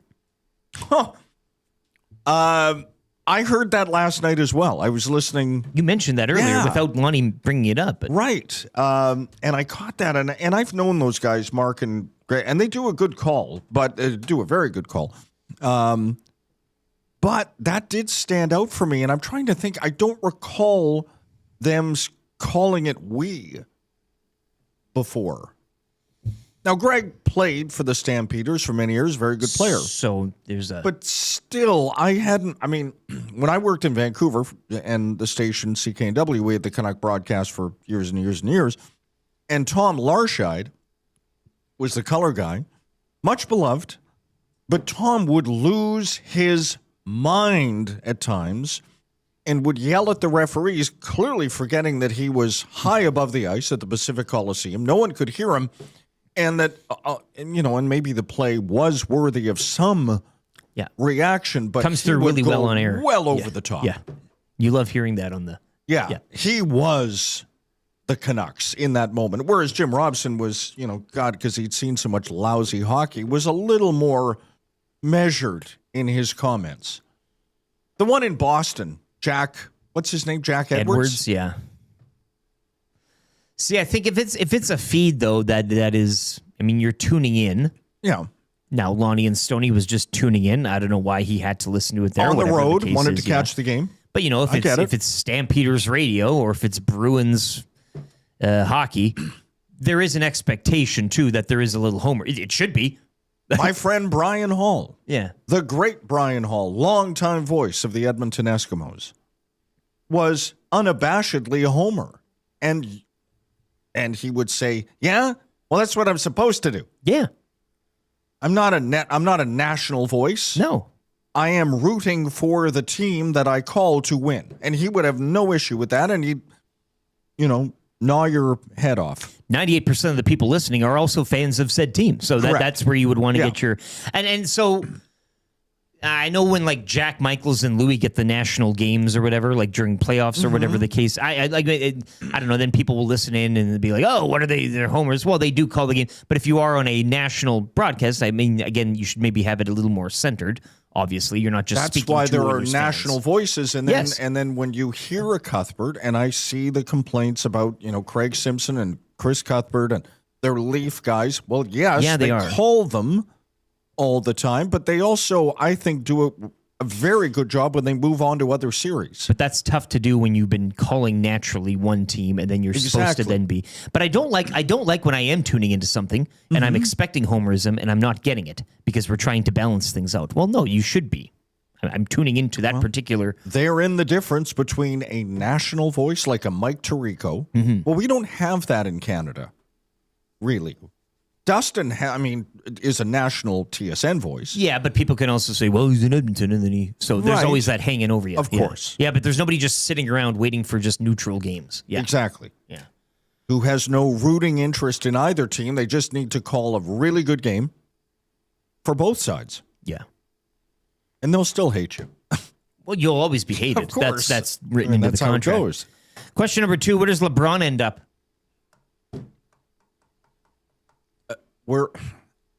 I saw a line this morning, one of the NBA analysts, part of that whole ecosystem of commenting on LeBron, said he wants to pursue basketball happiness. That's an interesting angle. Well, what does that mean? Is that rings? Money can't be a thing. Money's not a thing. Basketball happiness. Winning and playing with your friends. Fair? Locale or family. Locale. You taking his talents to South Beach, you playing it out in Miami or the Golden State area, I guess, of the San Francisco Bay Area. Cleveland, going home. There's something there. Where Akron is home, right? Akron is home. Minnesota. I don't. You finding basketball happiness there? Maybe it is Philly. Maybe hang tough and come back with the Sonics. Well, and what the Knicks did this year, Philly getting a chip would be, you'd be kind of jumping on that. I don't know. When was the last time Philly won? Well, that's just it. I know I've seen it, but when did they last hoist the Larry O'Brien? Trev, where do you think he goes? Off the top of your head. 1983, last NBA championship for the Sixers. Let's go with. I'm thinking. I off top of like your Golden State. Yeah, I know. I like that. I don't know what are the chances, but I'm going Philly. For that date. We'll to see. Bring a title to that city. Yeah. For that franchise that's had some brilliant players. And that would be the storyline to trump the Knicks storyline in a sense. Or not necessarily, but I see you in New York, but I raise you. Yeah, and that's a challenge in itself. So, yeah, the Sixers thing, I'm warming up to that theory. That's where I'm going. I still like Warriors, too, just because Dustin Nielson will have to defend the whole joining up with that group.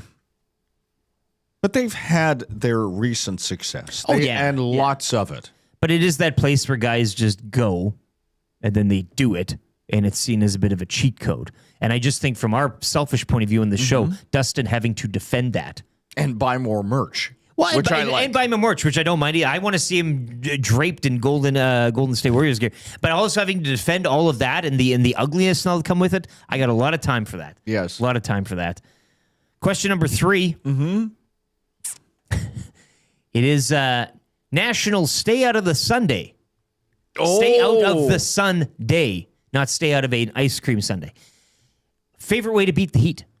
Now, I know we haven't done a lot of it. Yesterday was actually Favorite way to beat the heat?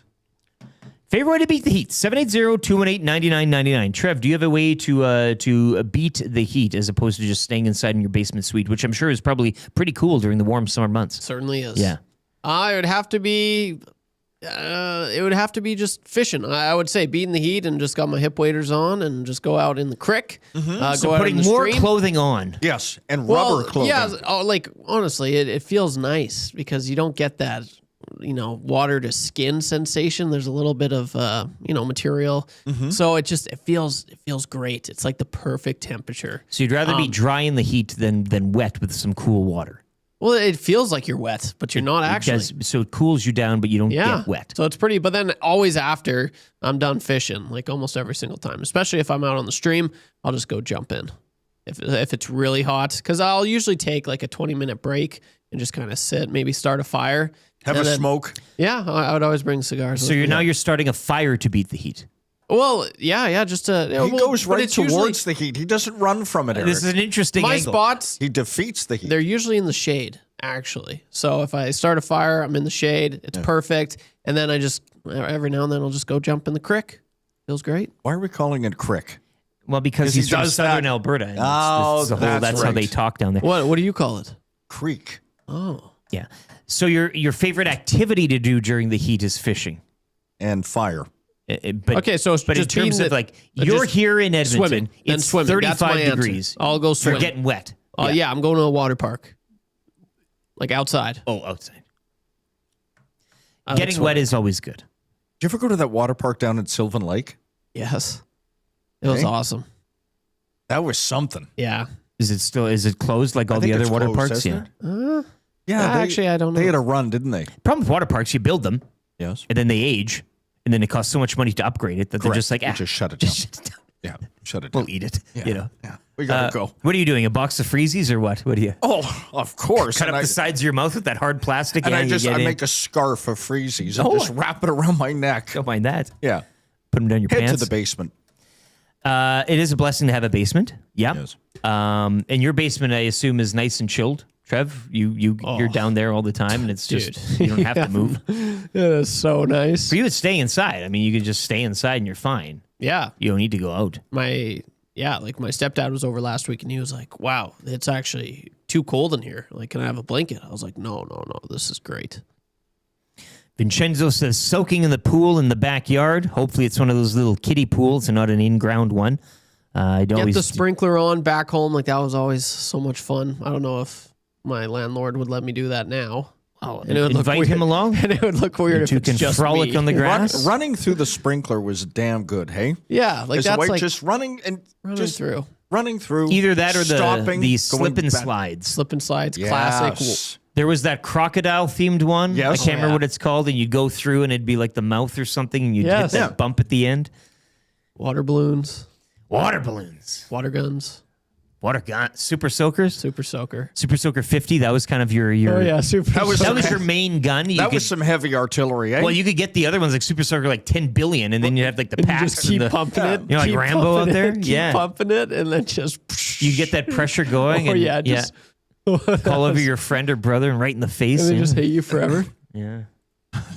Yeah, water guns is retina. good. Well, you could. It wasn't fooling around, man. Say hello. Yeah, or those so small good. little Chinese pistols. Yeah, that made in China. You can taste the plastic water there. They get really hot. And that little cap that you had to fill the water just like a plastic cap. You'd lose your Super Soaker. You'd be on the ground. Your buddy would have you. And you go, not yet. And you'd whip up the pistol and squid, squid. Favorite way to beat the heat? I know everybody talking about beer, and we'll be having that coming up next. That is certainly a way to beat the heat. Let's see here. Doug Allistone. My kids love to put the sprinkler under the trampoline. That is a great play. You get that extra little bounce. You get that soaking what's of the science behind that? Because for whatever reason, it really does make you go higher. Can you take me? Yeah, that was, I haven't had a trampoline in forever. Well, that's another thing. You have to, much like a cottage and or a boat, you need to know somebody with a tramp. You don't buy one. No, and they're hellacious to set up. Terrible, like terrible stuff. You take up all that room in your yard. A little bit of wind comes around and it's flying through. Then you got to worry about that. I don't even know. You don't have the right tools. You need a buddy or two to come and help you. Those springs and then somebody comes over and gets hurt. Now you're liable. Like all that. I don't even know somebody with a trampoline right now. Does anybody have a trampoline out there? 780-218-9999. There's still a thing, though, eh? They're still happening. I guess. I don't know. The best sprinkler, Baptist Big Uke says, was the first EST Classic. Drive the cart through that a few times. It was so hot out. It is nice to see somebody else, hosing down their lawn, and then you kind of run through theirs. Oh, yeah. Uke says, you can buy a tramp, but the cops don't like it. Prostitution. I picked up that quickly. Jeez. Chris S says, go to the grocery store, hang out in the frozen goods section. Yep. Yes. I know working there, you can go in the coolers, spend a little time in the coolers, have a smoke. Make sure you leave hot dogs out tonight for Joey Chestnut. That's correct. So the 4th of July. Right. Oh, we haven't even T-Mac. Thank you so much. I'll see you later tonight, hopefully, at Blackhawk at Midway. But, the 4th of July, haven't even... See, usually the 4th of July does run on a weekday here on the show, and we've usually obsessed over Joey Chestnut, but haven't put in the work for that yet. And we go to that competitive eating league that he's part of and go over all those disciplines. But no, not this year, as we'll be celebrating America's birthday, Dave, 250 tomorrow. Will. Yeah, what your decorations are up already, I assume, or you? They never come down. Let's get to a sports update here with YouTube, Trev. We'll be joined virtually for Sobeys and Safeway Liquor Beer of the Week coming up next. Kicking off Stampede Week with a Cowboy Pale Ale. It'll be Mark Hamilton, Origin Brewing, Director of Sales and Marketing. Mark Hamilton will be by alongside one of Canada's all-time great professional bull riders, Scott Schiffner.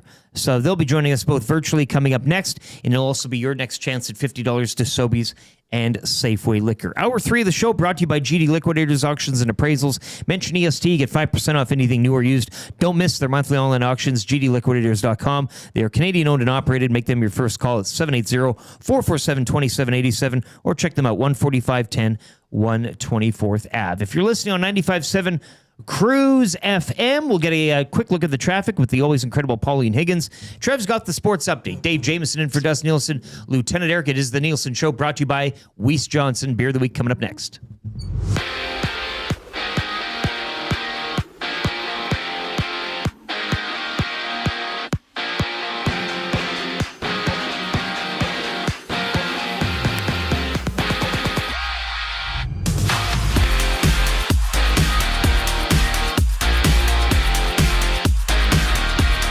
Vernon Adams Jr. was lights out last night, throwing for 405 yards and tying a franchise record with 6 touchdowns to lead the Calgary Stampeders to a blowout 58-36 win over Toronto. Stamps now improved to 2-2 on the season. The football action keeps rolling tonight. The 2-1 Rough Riders head into the nation's capital to battle the Ottawa Red Blacks. Kickoff is set for 5:30 with their very own Dustin Nielson on the call, and the Elks look to remain undefeated when they face the BC Lions with the 7 o'clock kickoff tomorrow. Make sure you lock in early for the Mad Mill Green and Gold kickoff show starting at 6. Shifting to the pitch, yesterday's World Cup round of 32 saw Portugal sneak past Croatia 2-1. Elsewhere, Spain cruised past Austria 3-0, and Switzerland shut out Algeria 2-0. Up next, Canada takes center stage tomorrow morning at 11 to face Morocco in a must-win round of 16 clash in Houston. The Blue Jays are back in action tonight in Seattle. They kick off a crucial 3-game series against the Mariners at T-Mobile Park. Dylan Cease, he gets the start for the Jays,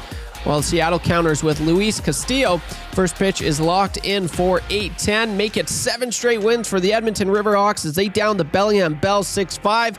They now hit the road, opening up a 3-game set later today against the Wenatchee Apple Sox. First pitch flies at 7:05. Finally, your Edmonton Stingers hit the hardwood in Vancouver tonight at 8, hunting for their 4th straight win. You can catch the broadcast for both of those local games right here on EdmontonSportsTalk.com. I'm YouTube Trev. You're up to date.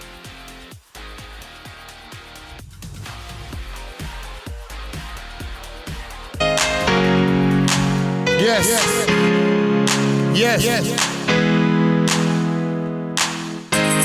Hold tight, Mr. Victor. The bigger bags. Cause every time you come, you in a A1 class. Hold tight, Mr. Reality, respect you. Good group, respect every time. See, Mr. Tim from the mixing board, hold tight. Easy, PK. Higher up every time, engineer. Higher coaching. Come on. Go to the mommy, them come to go to the mommy. Me come round the party, go to the mommy. Go to the mommy, them come to go to the mommy. Me come round the party. That's what we have to tell everybody. Whether you're black or whether white, the only way we are one family. One promise and one destiny. Live together in a one unity. Live good in your society. That's what we come to tell the whole community. That the culture you are celebrity. The only way we are one family. Everybody have to listen to me. Tell them me. Go to the mommy, them come to go to the mommy. We come round the party, go to the mommy. We are family. What's your name? I've got all my sisters with me. Yeah, man. All the way around. We are family. Stress anytime we come. Get up, everybody, and sing. Sing it. What's it? We are family. I've got all my sisters with me. We are family. How you live? Get up, everybody, and sing. Lord have mercy. Go to the mommy, them come to go to the mommy. Me come round the party, go to the mommy. Go to the mommy, them come to go to the mommy. Me come round the party. Yeah, the family, me go we are one. Go tell us we have to correspond. Come together, make a master plan. This one the little kid to all your man. What everybody does understand. Then around you are article done. In the dance they have to function. Without the rhythm, without the version. Have faith in you and the things you do. You won't go wrong. Oh no, this is our family. All right, 8:33 Dance Party Friday continues here on the Nielson Show. Dave Jamieson in for Dustin Nielson. Lieutenant Eric with you as well. And YouTube Trev, you heard there on the sports update. We're coming to you live from the Popeyes Louisiana Kitchen Studio. Check out their big meal today, $5.99. Great value there. Mini chicken sandwich or 2 tendies plus a biscuit and a drink. $5.99 at all participating Popeyes Louisiana Kitchens. Asking you shall receive. Paris Jewelers inbox 780-218-9999. We'll be joined Sobeys and Safeway Liquor Beer of the Week. Trev's just setting up the shot with our 2 guests. But until then, I mentioned trampoline, and of course, everybody now owns a trampoline. Let's see here. Bruce from William Huff. I still have a trampoline set up at the lake if you ever want to come for a jump. Thank you very much, Bruce. Might take you up on that this summer. Jess Jackson. Yes? Come on over for a jump and a freezy with Sheldon, Rick. Wouldn't mind. That'd be fun. I'll double bounce Sheldon to the moon. Doing. I love double bouncing a kid. That's yes. You just get them high. Yes. Kent and Red Deer just got rid of the trampoline last year. Had it for 10 years. So that was nice and broken in. Probably the best investment on a per hour basis usage I've ever made. 10 years is a good run, and you've probably gotten a good what amount of else time. are you getting 10 years out of? These days? Certainly not an appliance. Pauline Higgins, Traffic, 95.7 Cruise FM. We have a trampoline. I'm hoping to sleep on it this summer. You did do that as a kid the odd time. You would, or going underneath in terms of beating the heat. You can go underneath the tramp and make a funny face. Or later in life at a party, pass out in one. Sure, yeah. Oh, they're comfortable. Krager says, we have a trampoline. Kids love it. Use it all the time. But my property is also 14 acres, so lots of room. I mean, that is There's a flex. Well, you just had to squeeze that in there. Yeah, just so you know. He ain't living in an infill. Nope. No bike playing for him. Horse Eyes says, using other people's good things is LeBron's plan. Find another championship team to join that isn't his own. Please Horse Eyes, tuck that away, please. You've done it again.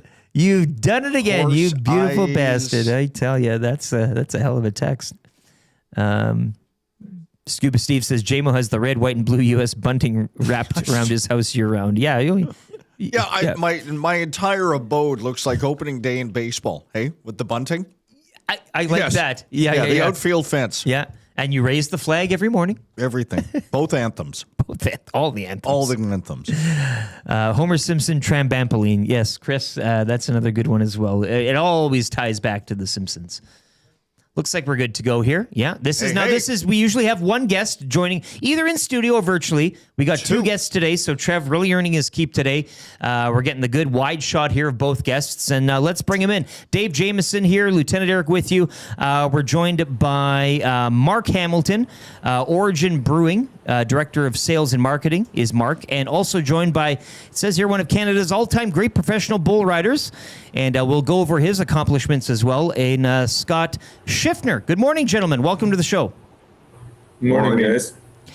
So Stampede kicking off. Are you well into it already, or are you just kind of still feeling your way through things? How have the last couple of nights or days been for you?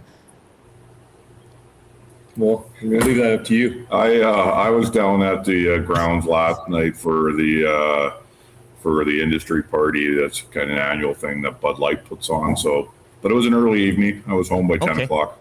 Okay, that's not too bad. That's not too bad. Scott, did you get out and kick up your boots a bit, or? Not too much yet. We went in there yesterday, and it starts all today. The rodeo starts today and runs for 10 days. So, today at 1:30, everything gets rolling, and it'll be nonstop now for 10 days. Love it. Scott, we'll get into your record and everything you've done and will be continuing to do during Stampede here. But, Mark, I just wanted to turn to you for a second. Of course, Origin Brewing. I do believe we've tried you guys on the show before. The beer of the week is the, the Cowboy Pale Ale. But you've gifted us with 3 other ones. Where would you like to start today in terms of sampling? With the beer of the week or something else? I'll let you do the let's start with the beer of the week. Sure. So the beer of the week is a West Coast style old school pale ale. In the craft beer space, everything over the last few years has been IPAs, but in the old days, in the origins of craft, no pun intended, it was all about pale ales. And this is a product we came up with last year, and it's just a great old school, crisp, nice on the nose, pale ale, easy drinking, and this category is really coming back, and it's a really cool beer for us. We're really enjoying, and we were very fortunate to have Scott here supply us with a really cool photo out of his own archives.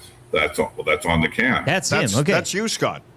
That is me. Yeah. Wow, that's a great image. It's a classic. That is the classic image when you think of somebody bull riding or whatnot. Well, let's try this. It is the beer of the week. The Origin Cowboy Pale Ale. You can get it $11.49 for the 4-pack at all Sobeys and Safeway liquors right now. I don't know if you guys are joining us, but cheers to you guys and all you do at Origin and at the Stampede.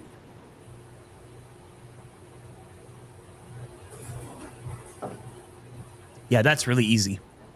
5% Pale Ale.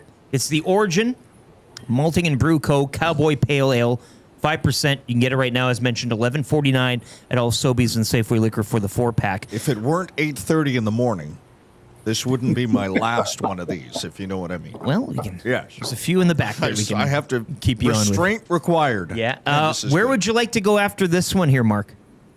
So you have let's go next to the Pioneer IPA. That one there. Okay. And what can you tell us about this one? It says strong beer. So this is the IPA category over the last, let's call it 7 or 8 years or whatever, is all about hazy IPAs, and those are the big deal. This is a traditional West Coast style IPA. And there's not as many of these on the market, and it's just a great beer.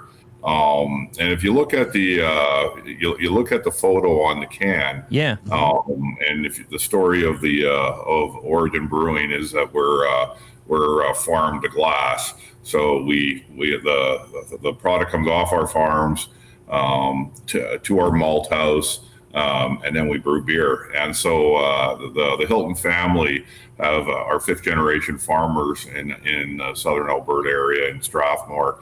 And on that picture on the can is their father, Gordon Hilton, who just passed away in the last couple of months. That's him on the can many years ago, sitting next to one of the trucks with his crew having lunch out on the farm. So people love that photo. And when we work trade shows, people really engage to that can.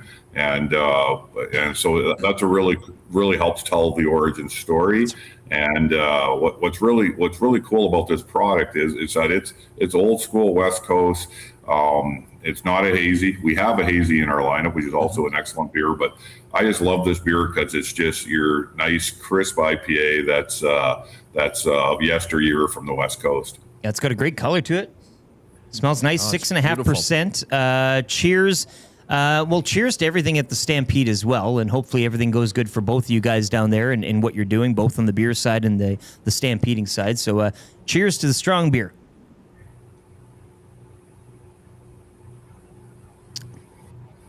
Yeah, that's nice. That goes down smooth. And a great look on the can as well. I got to agree there. It is nice to see kind of the old-timey black and white, and with a family tale attached. You mentioned Origin is the name of the brewery. Tell us a little bit about the brewery. I mean, I know you kind of got into it there, but how did you guys get started? When did you get started? How big of an operation is this currently? Well, we're still small, but growing every day. Origin started in 2017 in Strathmore. And we have a brewery and our malt house is there and close to the family farm, but in the town of Strathmore.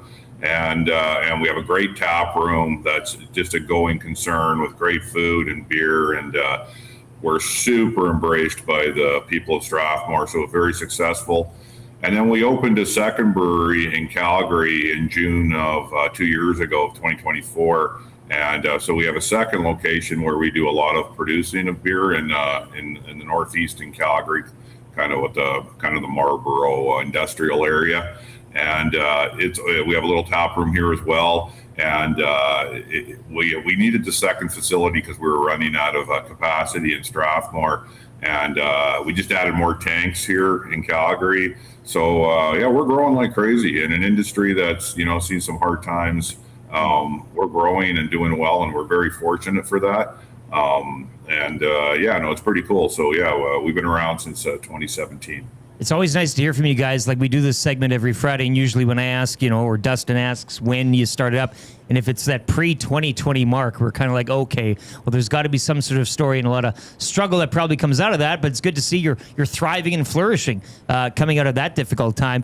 Scott, wanted to turn to you here, Scott Schiffner as well. It says here, and I'm just going over the notes that I have, and I'm not too familiar with your discipline, one of Canada's all-time great professional bull riders, just one of? Or would you consider yourself kind of at the top? I mean, take some time to tell us about yourself and your career. Yeah, no, I was very fortunate as a bull rider. I'm retired now. I retired in 2018. So now I've just moved on. Fortunately, I get to help out the Calgary Stampede, and I'm on the broadcast crew there for TV on Sportsnet and the Cowboy Channel in the States. But back in my younger years when I was a professional bull rider, I rode for 21 years professionally. I made the Canadian finals 18 times, which is a record. Nobody else. The next closest is 12. I'm a 3-time Canadian champion.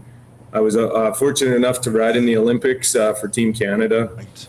Won a bronze medal there, and I've been to the PBR World Finals 5 times. So I had a very fortunate career. But I hit the point eventually where I got so I didn't bounce quite as good as I once did, and Father Time told me it was the young kids were hard to keep up to at that point. But no, it's been a great run and a great career, but time to move on to other things now. Yeah, a lot of miles on the odometer, and two-time Stampede champion, 01 and 14, if I'm reading that correct here.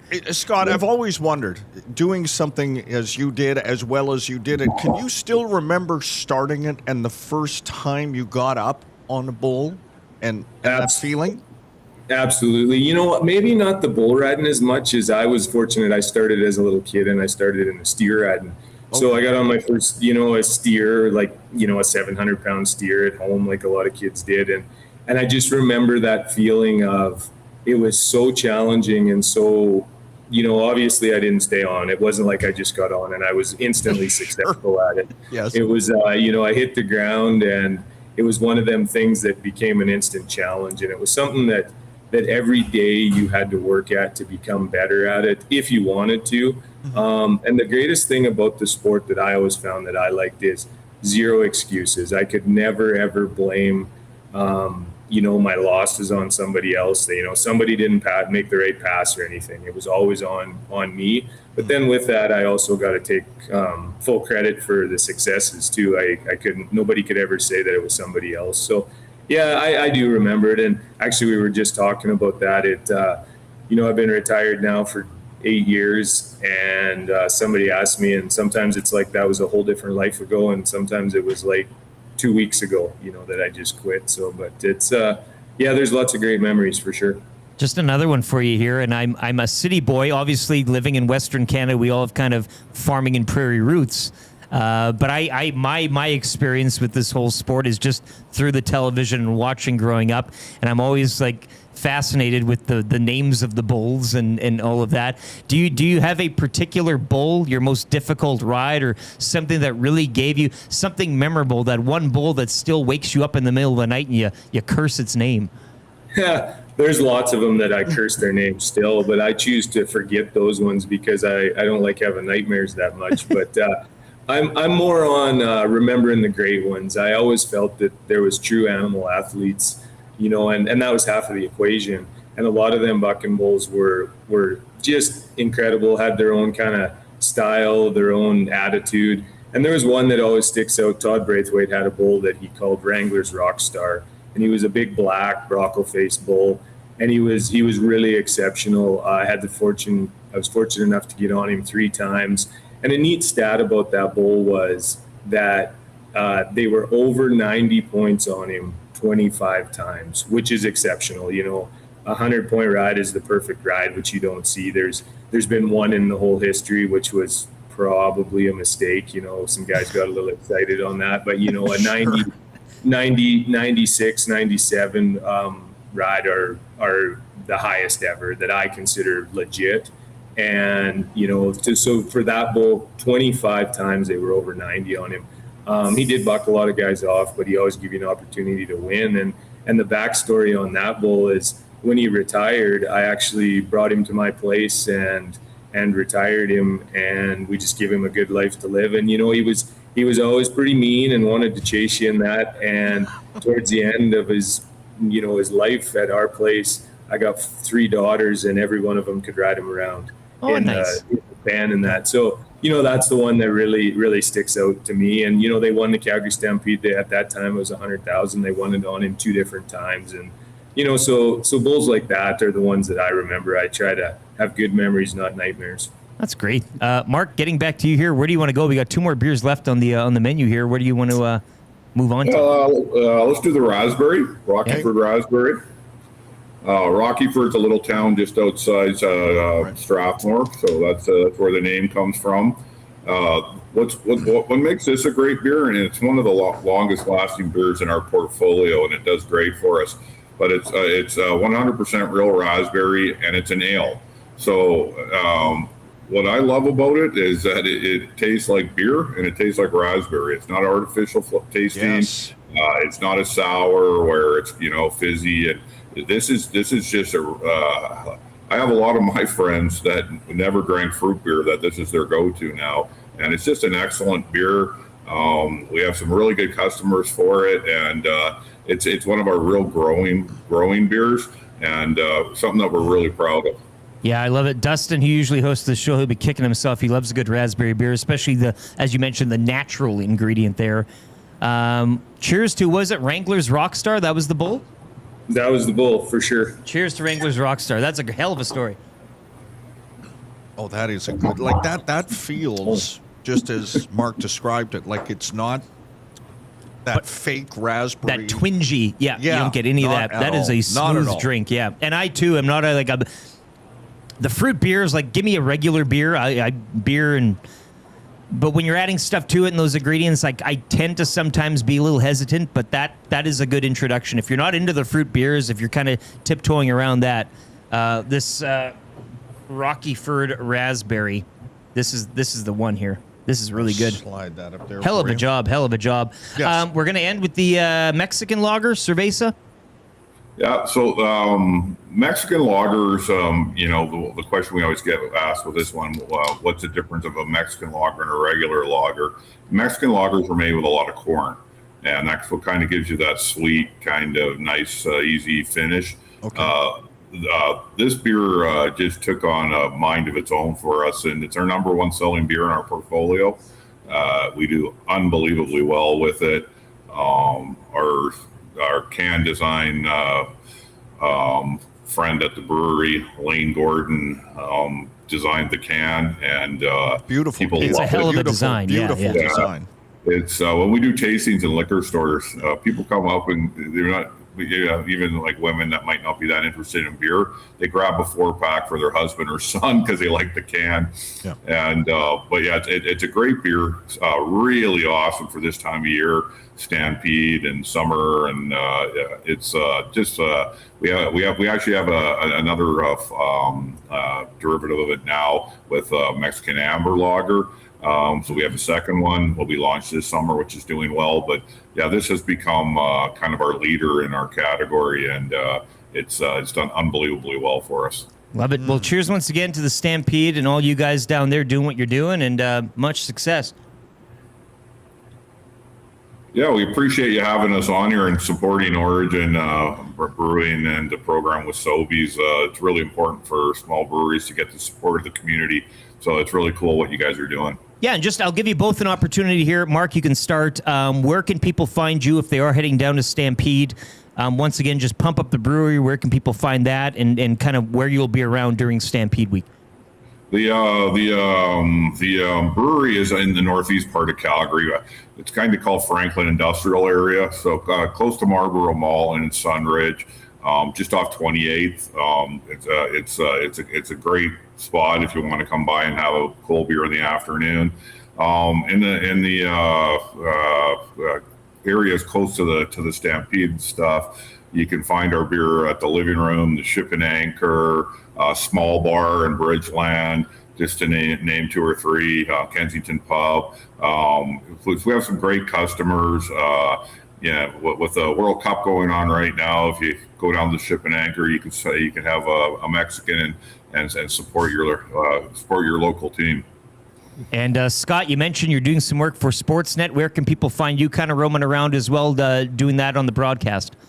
Yeah, so I'm down there every day for the next 10 days for the rodeo. So I'll be doing the color commentary for the bull riding every day at the Stampede. So I'm just kind of floating around there right in the arena. But I really encourage everybody, if, for a lot of people that have never really, took interest or are seeing, it's great to come down to Stampede, buy a ticket to come watch the rodeo. And one thing I promise you won't be disappointed. You get to see everything from the greatest bucking horses in the world to the fastest ropers to the best bulls, and chances are you'll still get to see somebody, it's like the car wreck at a bull ride, and you'll see lots of great bull rides, but you'll see somebody get hooked too, so it adds everything. So it'd be great if everybody come down and support the rodeo. Love it, boys. Mark Hamilton, Director of Sales and Marketing for Origin Brewing, and Scott Schiffner, just a decorated bull rider. We appreciate your time. Have too much fun. Go get it this week. Thank you, guys. Yeah. Sounds good. Thanks, fellas. We appreciate it. There you go. Origin Brewing, that is your beer of the week. Once again, Sobeys beer of the week. The official one is this Cowboy Pale Ale. Scott, who we had on there, you couldn't really see him too clearly, but he's clearly on the can here. Toughest athletes. I mean, is there a dispute? And I did like where he took that, because again, I am not I come from this, what do you do? But I asked him, because I watch and he made mention too that it is, people do tune into this to see, much like cars. I don't know the racing and the science behind it. You're looking for the wreck. You're looking for this and that. So I like how he went to the fact with, there is a relationship between either the bull or the horse or whatever and the rider and that kind of thing. And that's where his memory kind of took him to that Wrangler's Rockstar Bull. But I like how that all ended up. But if your sport involves you riding a 900-pound animal, not a machine. Yeah.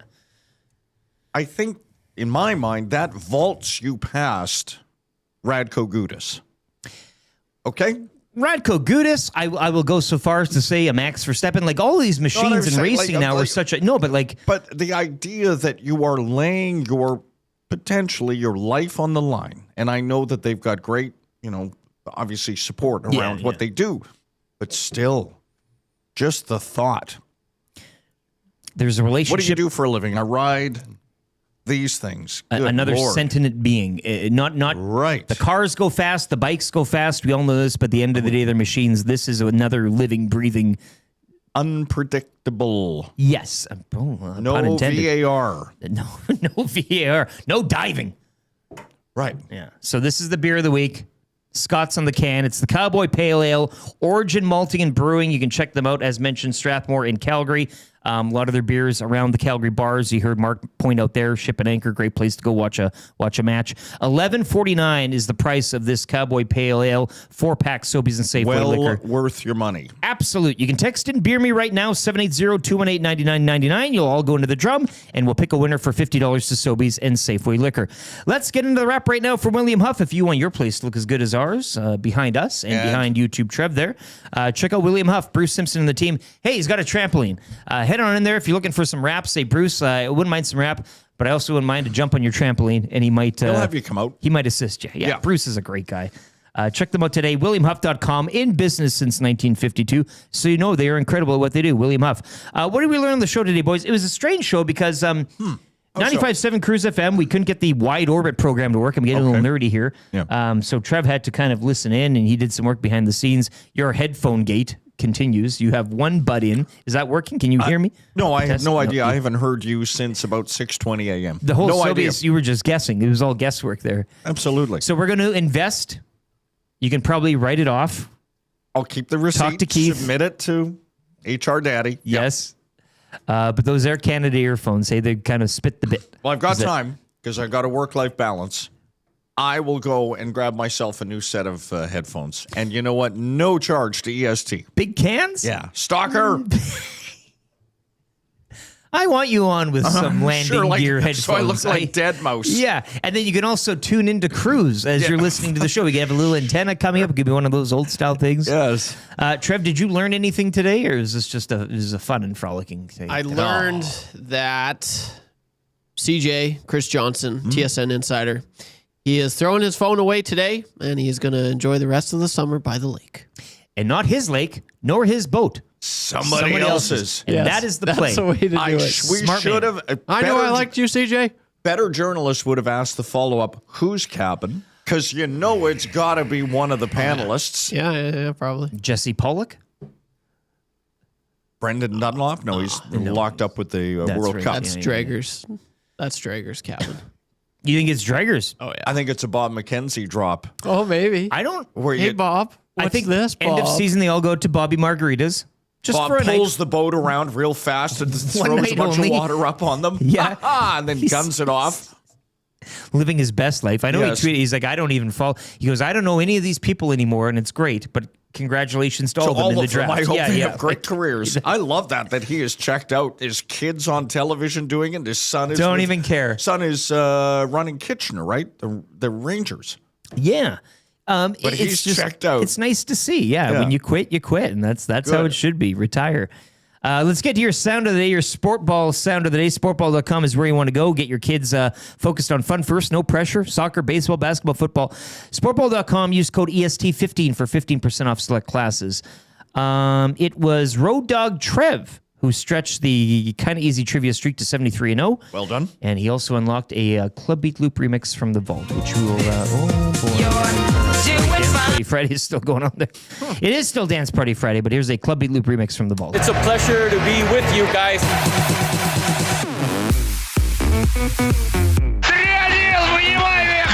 We talking about practicing football. We're paid to win. If you're going to win in this league, you have to score touchdowns. Hello, EA Sports. It's Connor here. Discipline is discipline. He was into it. We were all into it. We got players. We got to play better than that. Well, it is one game. I think it's just about keeping an even keel. Discipline is more than just jumping off sides or throat slashing. Don't boo my guys. Guys like Cooper, guys like Todd, guys like Todd. Turnovers usually decide the game. And so... Bortles. Todd. Bortles.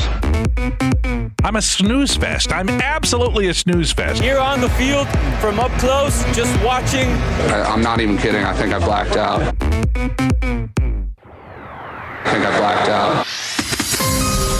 You can get a 4-pack of pillows for 50% off. That's 2 My Pillow premium pillows. And here he is.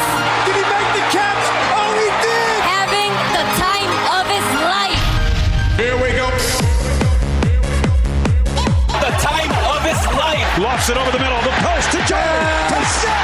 Touchdown, Jordy Nelson! Dominated. He goes up to get it. Caught and touchdown! Dominated. The pitch. Smoke that cigarette. I'm not even an Oilers fan. I actually hate the Oilers. There's only one way to go from here, and that's up. At halftime. Clubby Lubricants from the vault unlocked by Road Dog Trev today for Sport Ball. Let's get to your text of the day here. Text of the day, we'll go into mix for text of the year in the Paris Jewelers inbox, 780-218-9999. So we have a couple here. Wayne is the Dustin Nielson of Wayne's.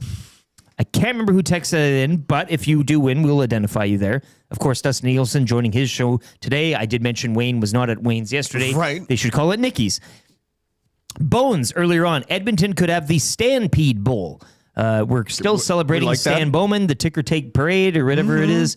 So that comes in from Bones. Chris Purpur, LeBron to Charlotte. He can play for Michael.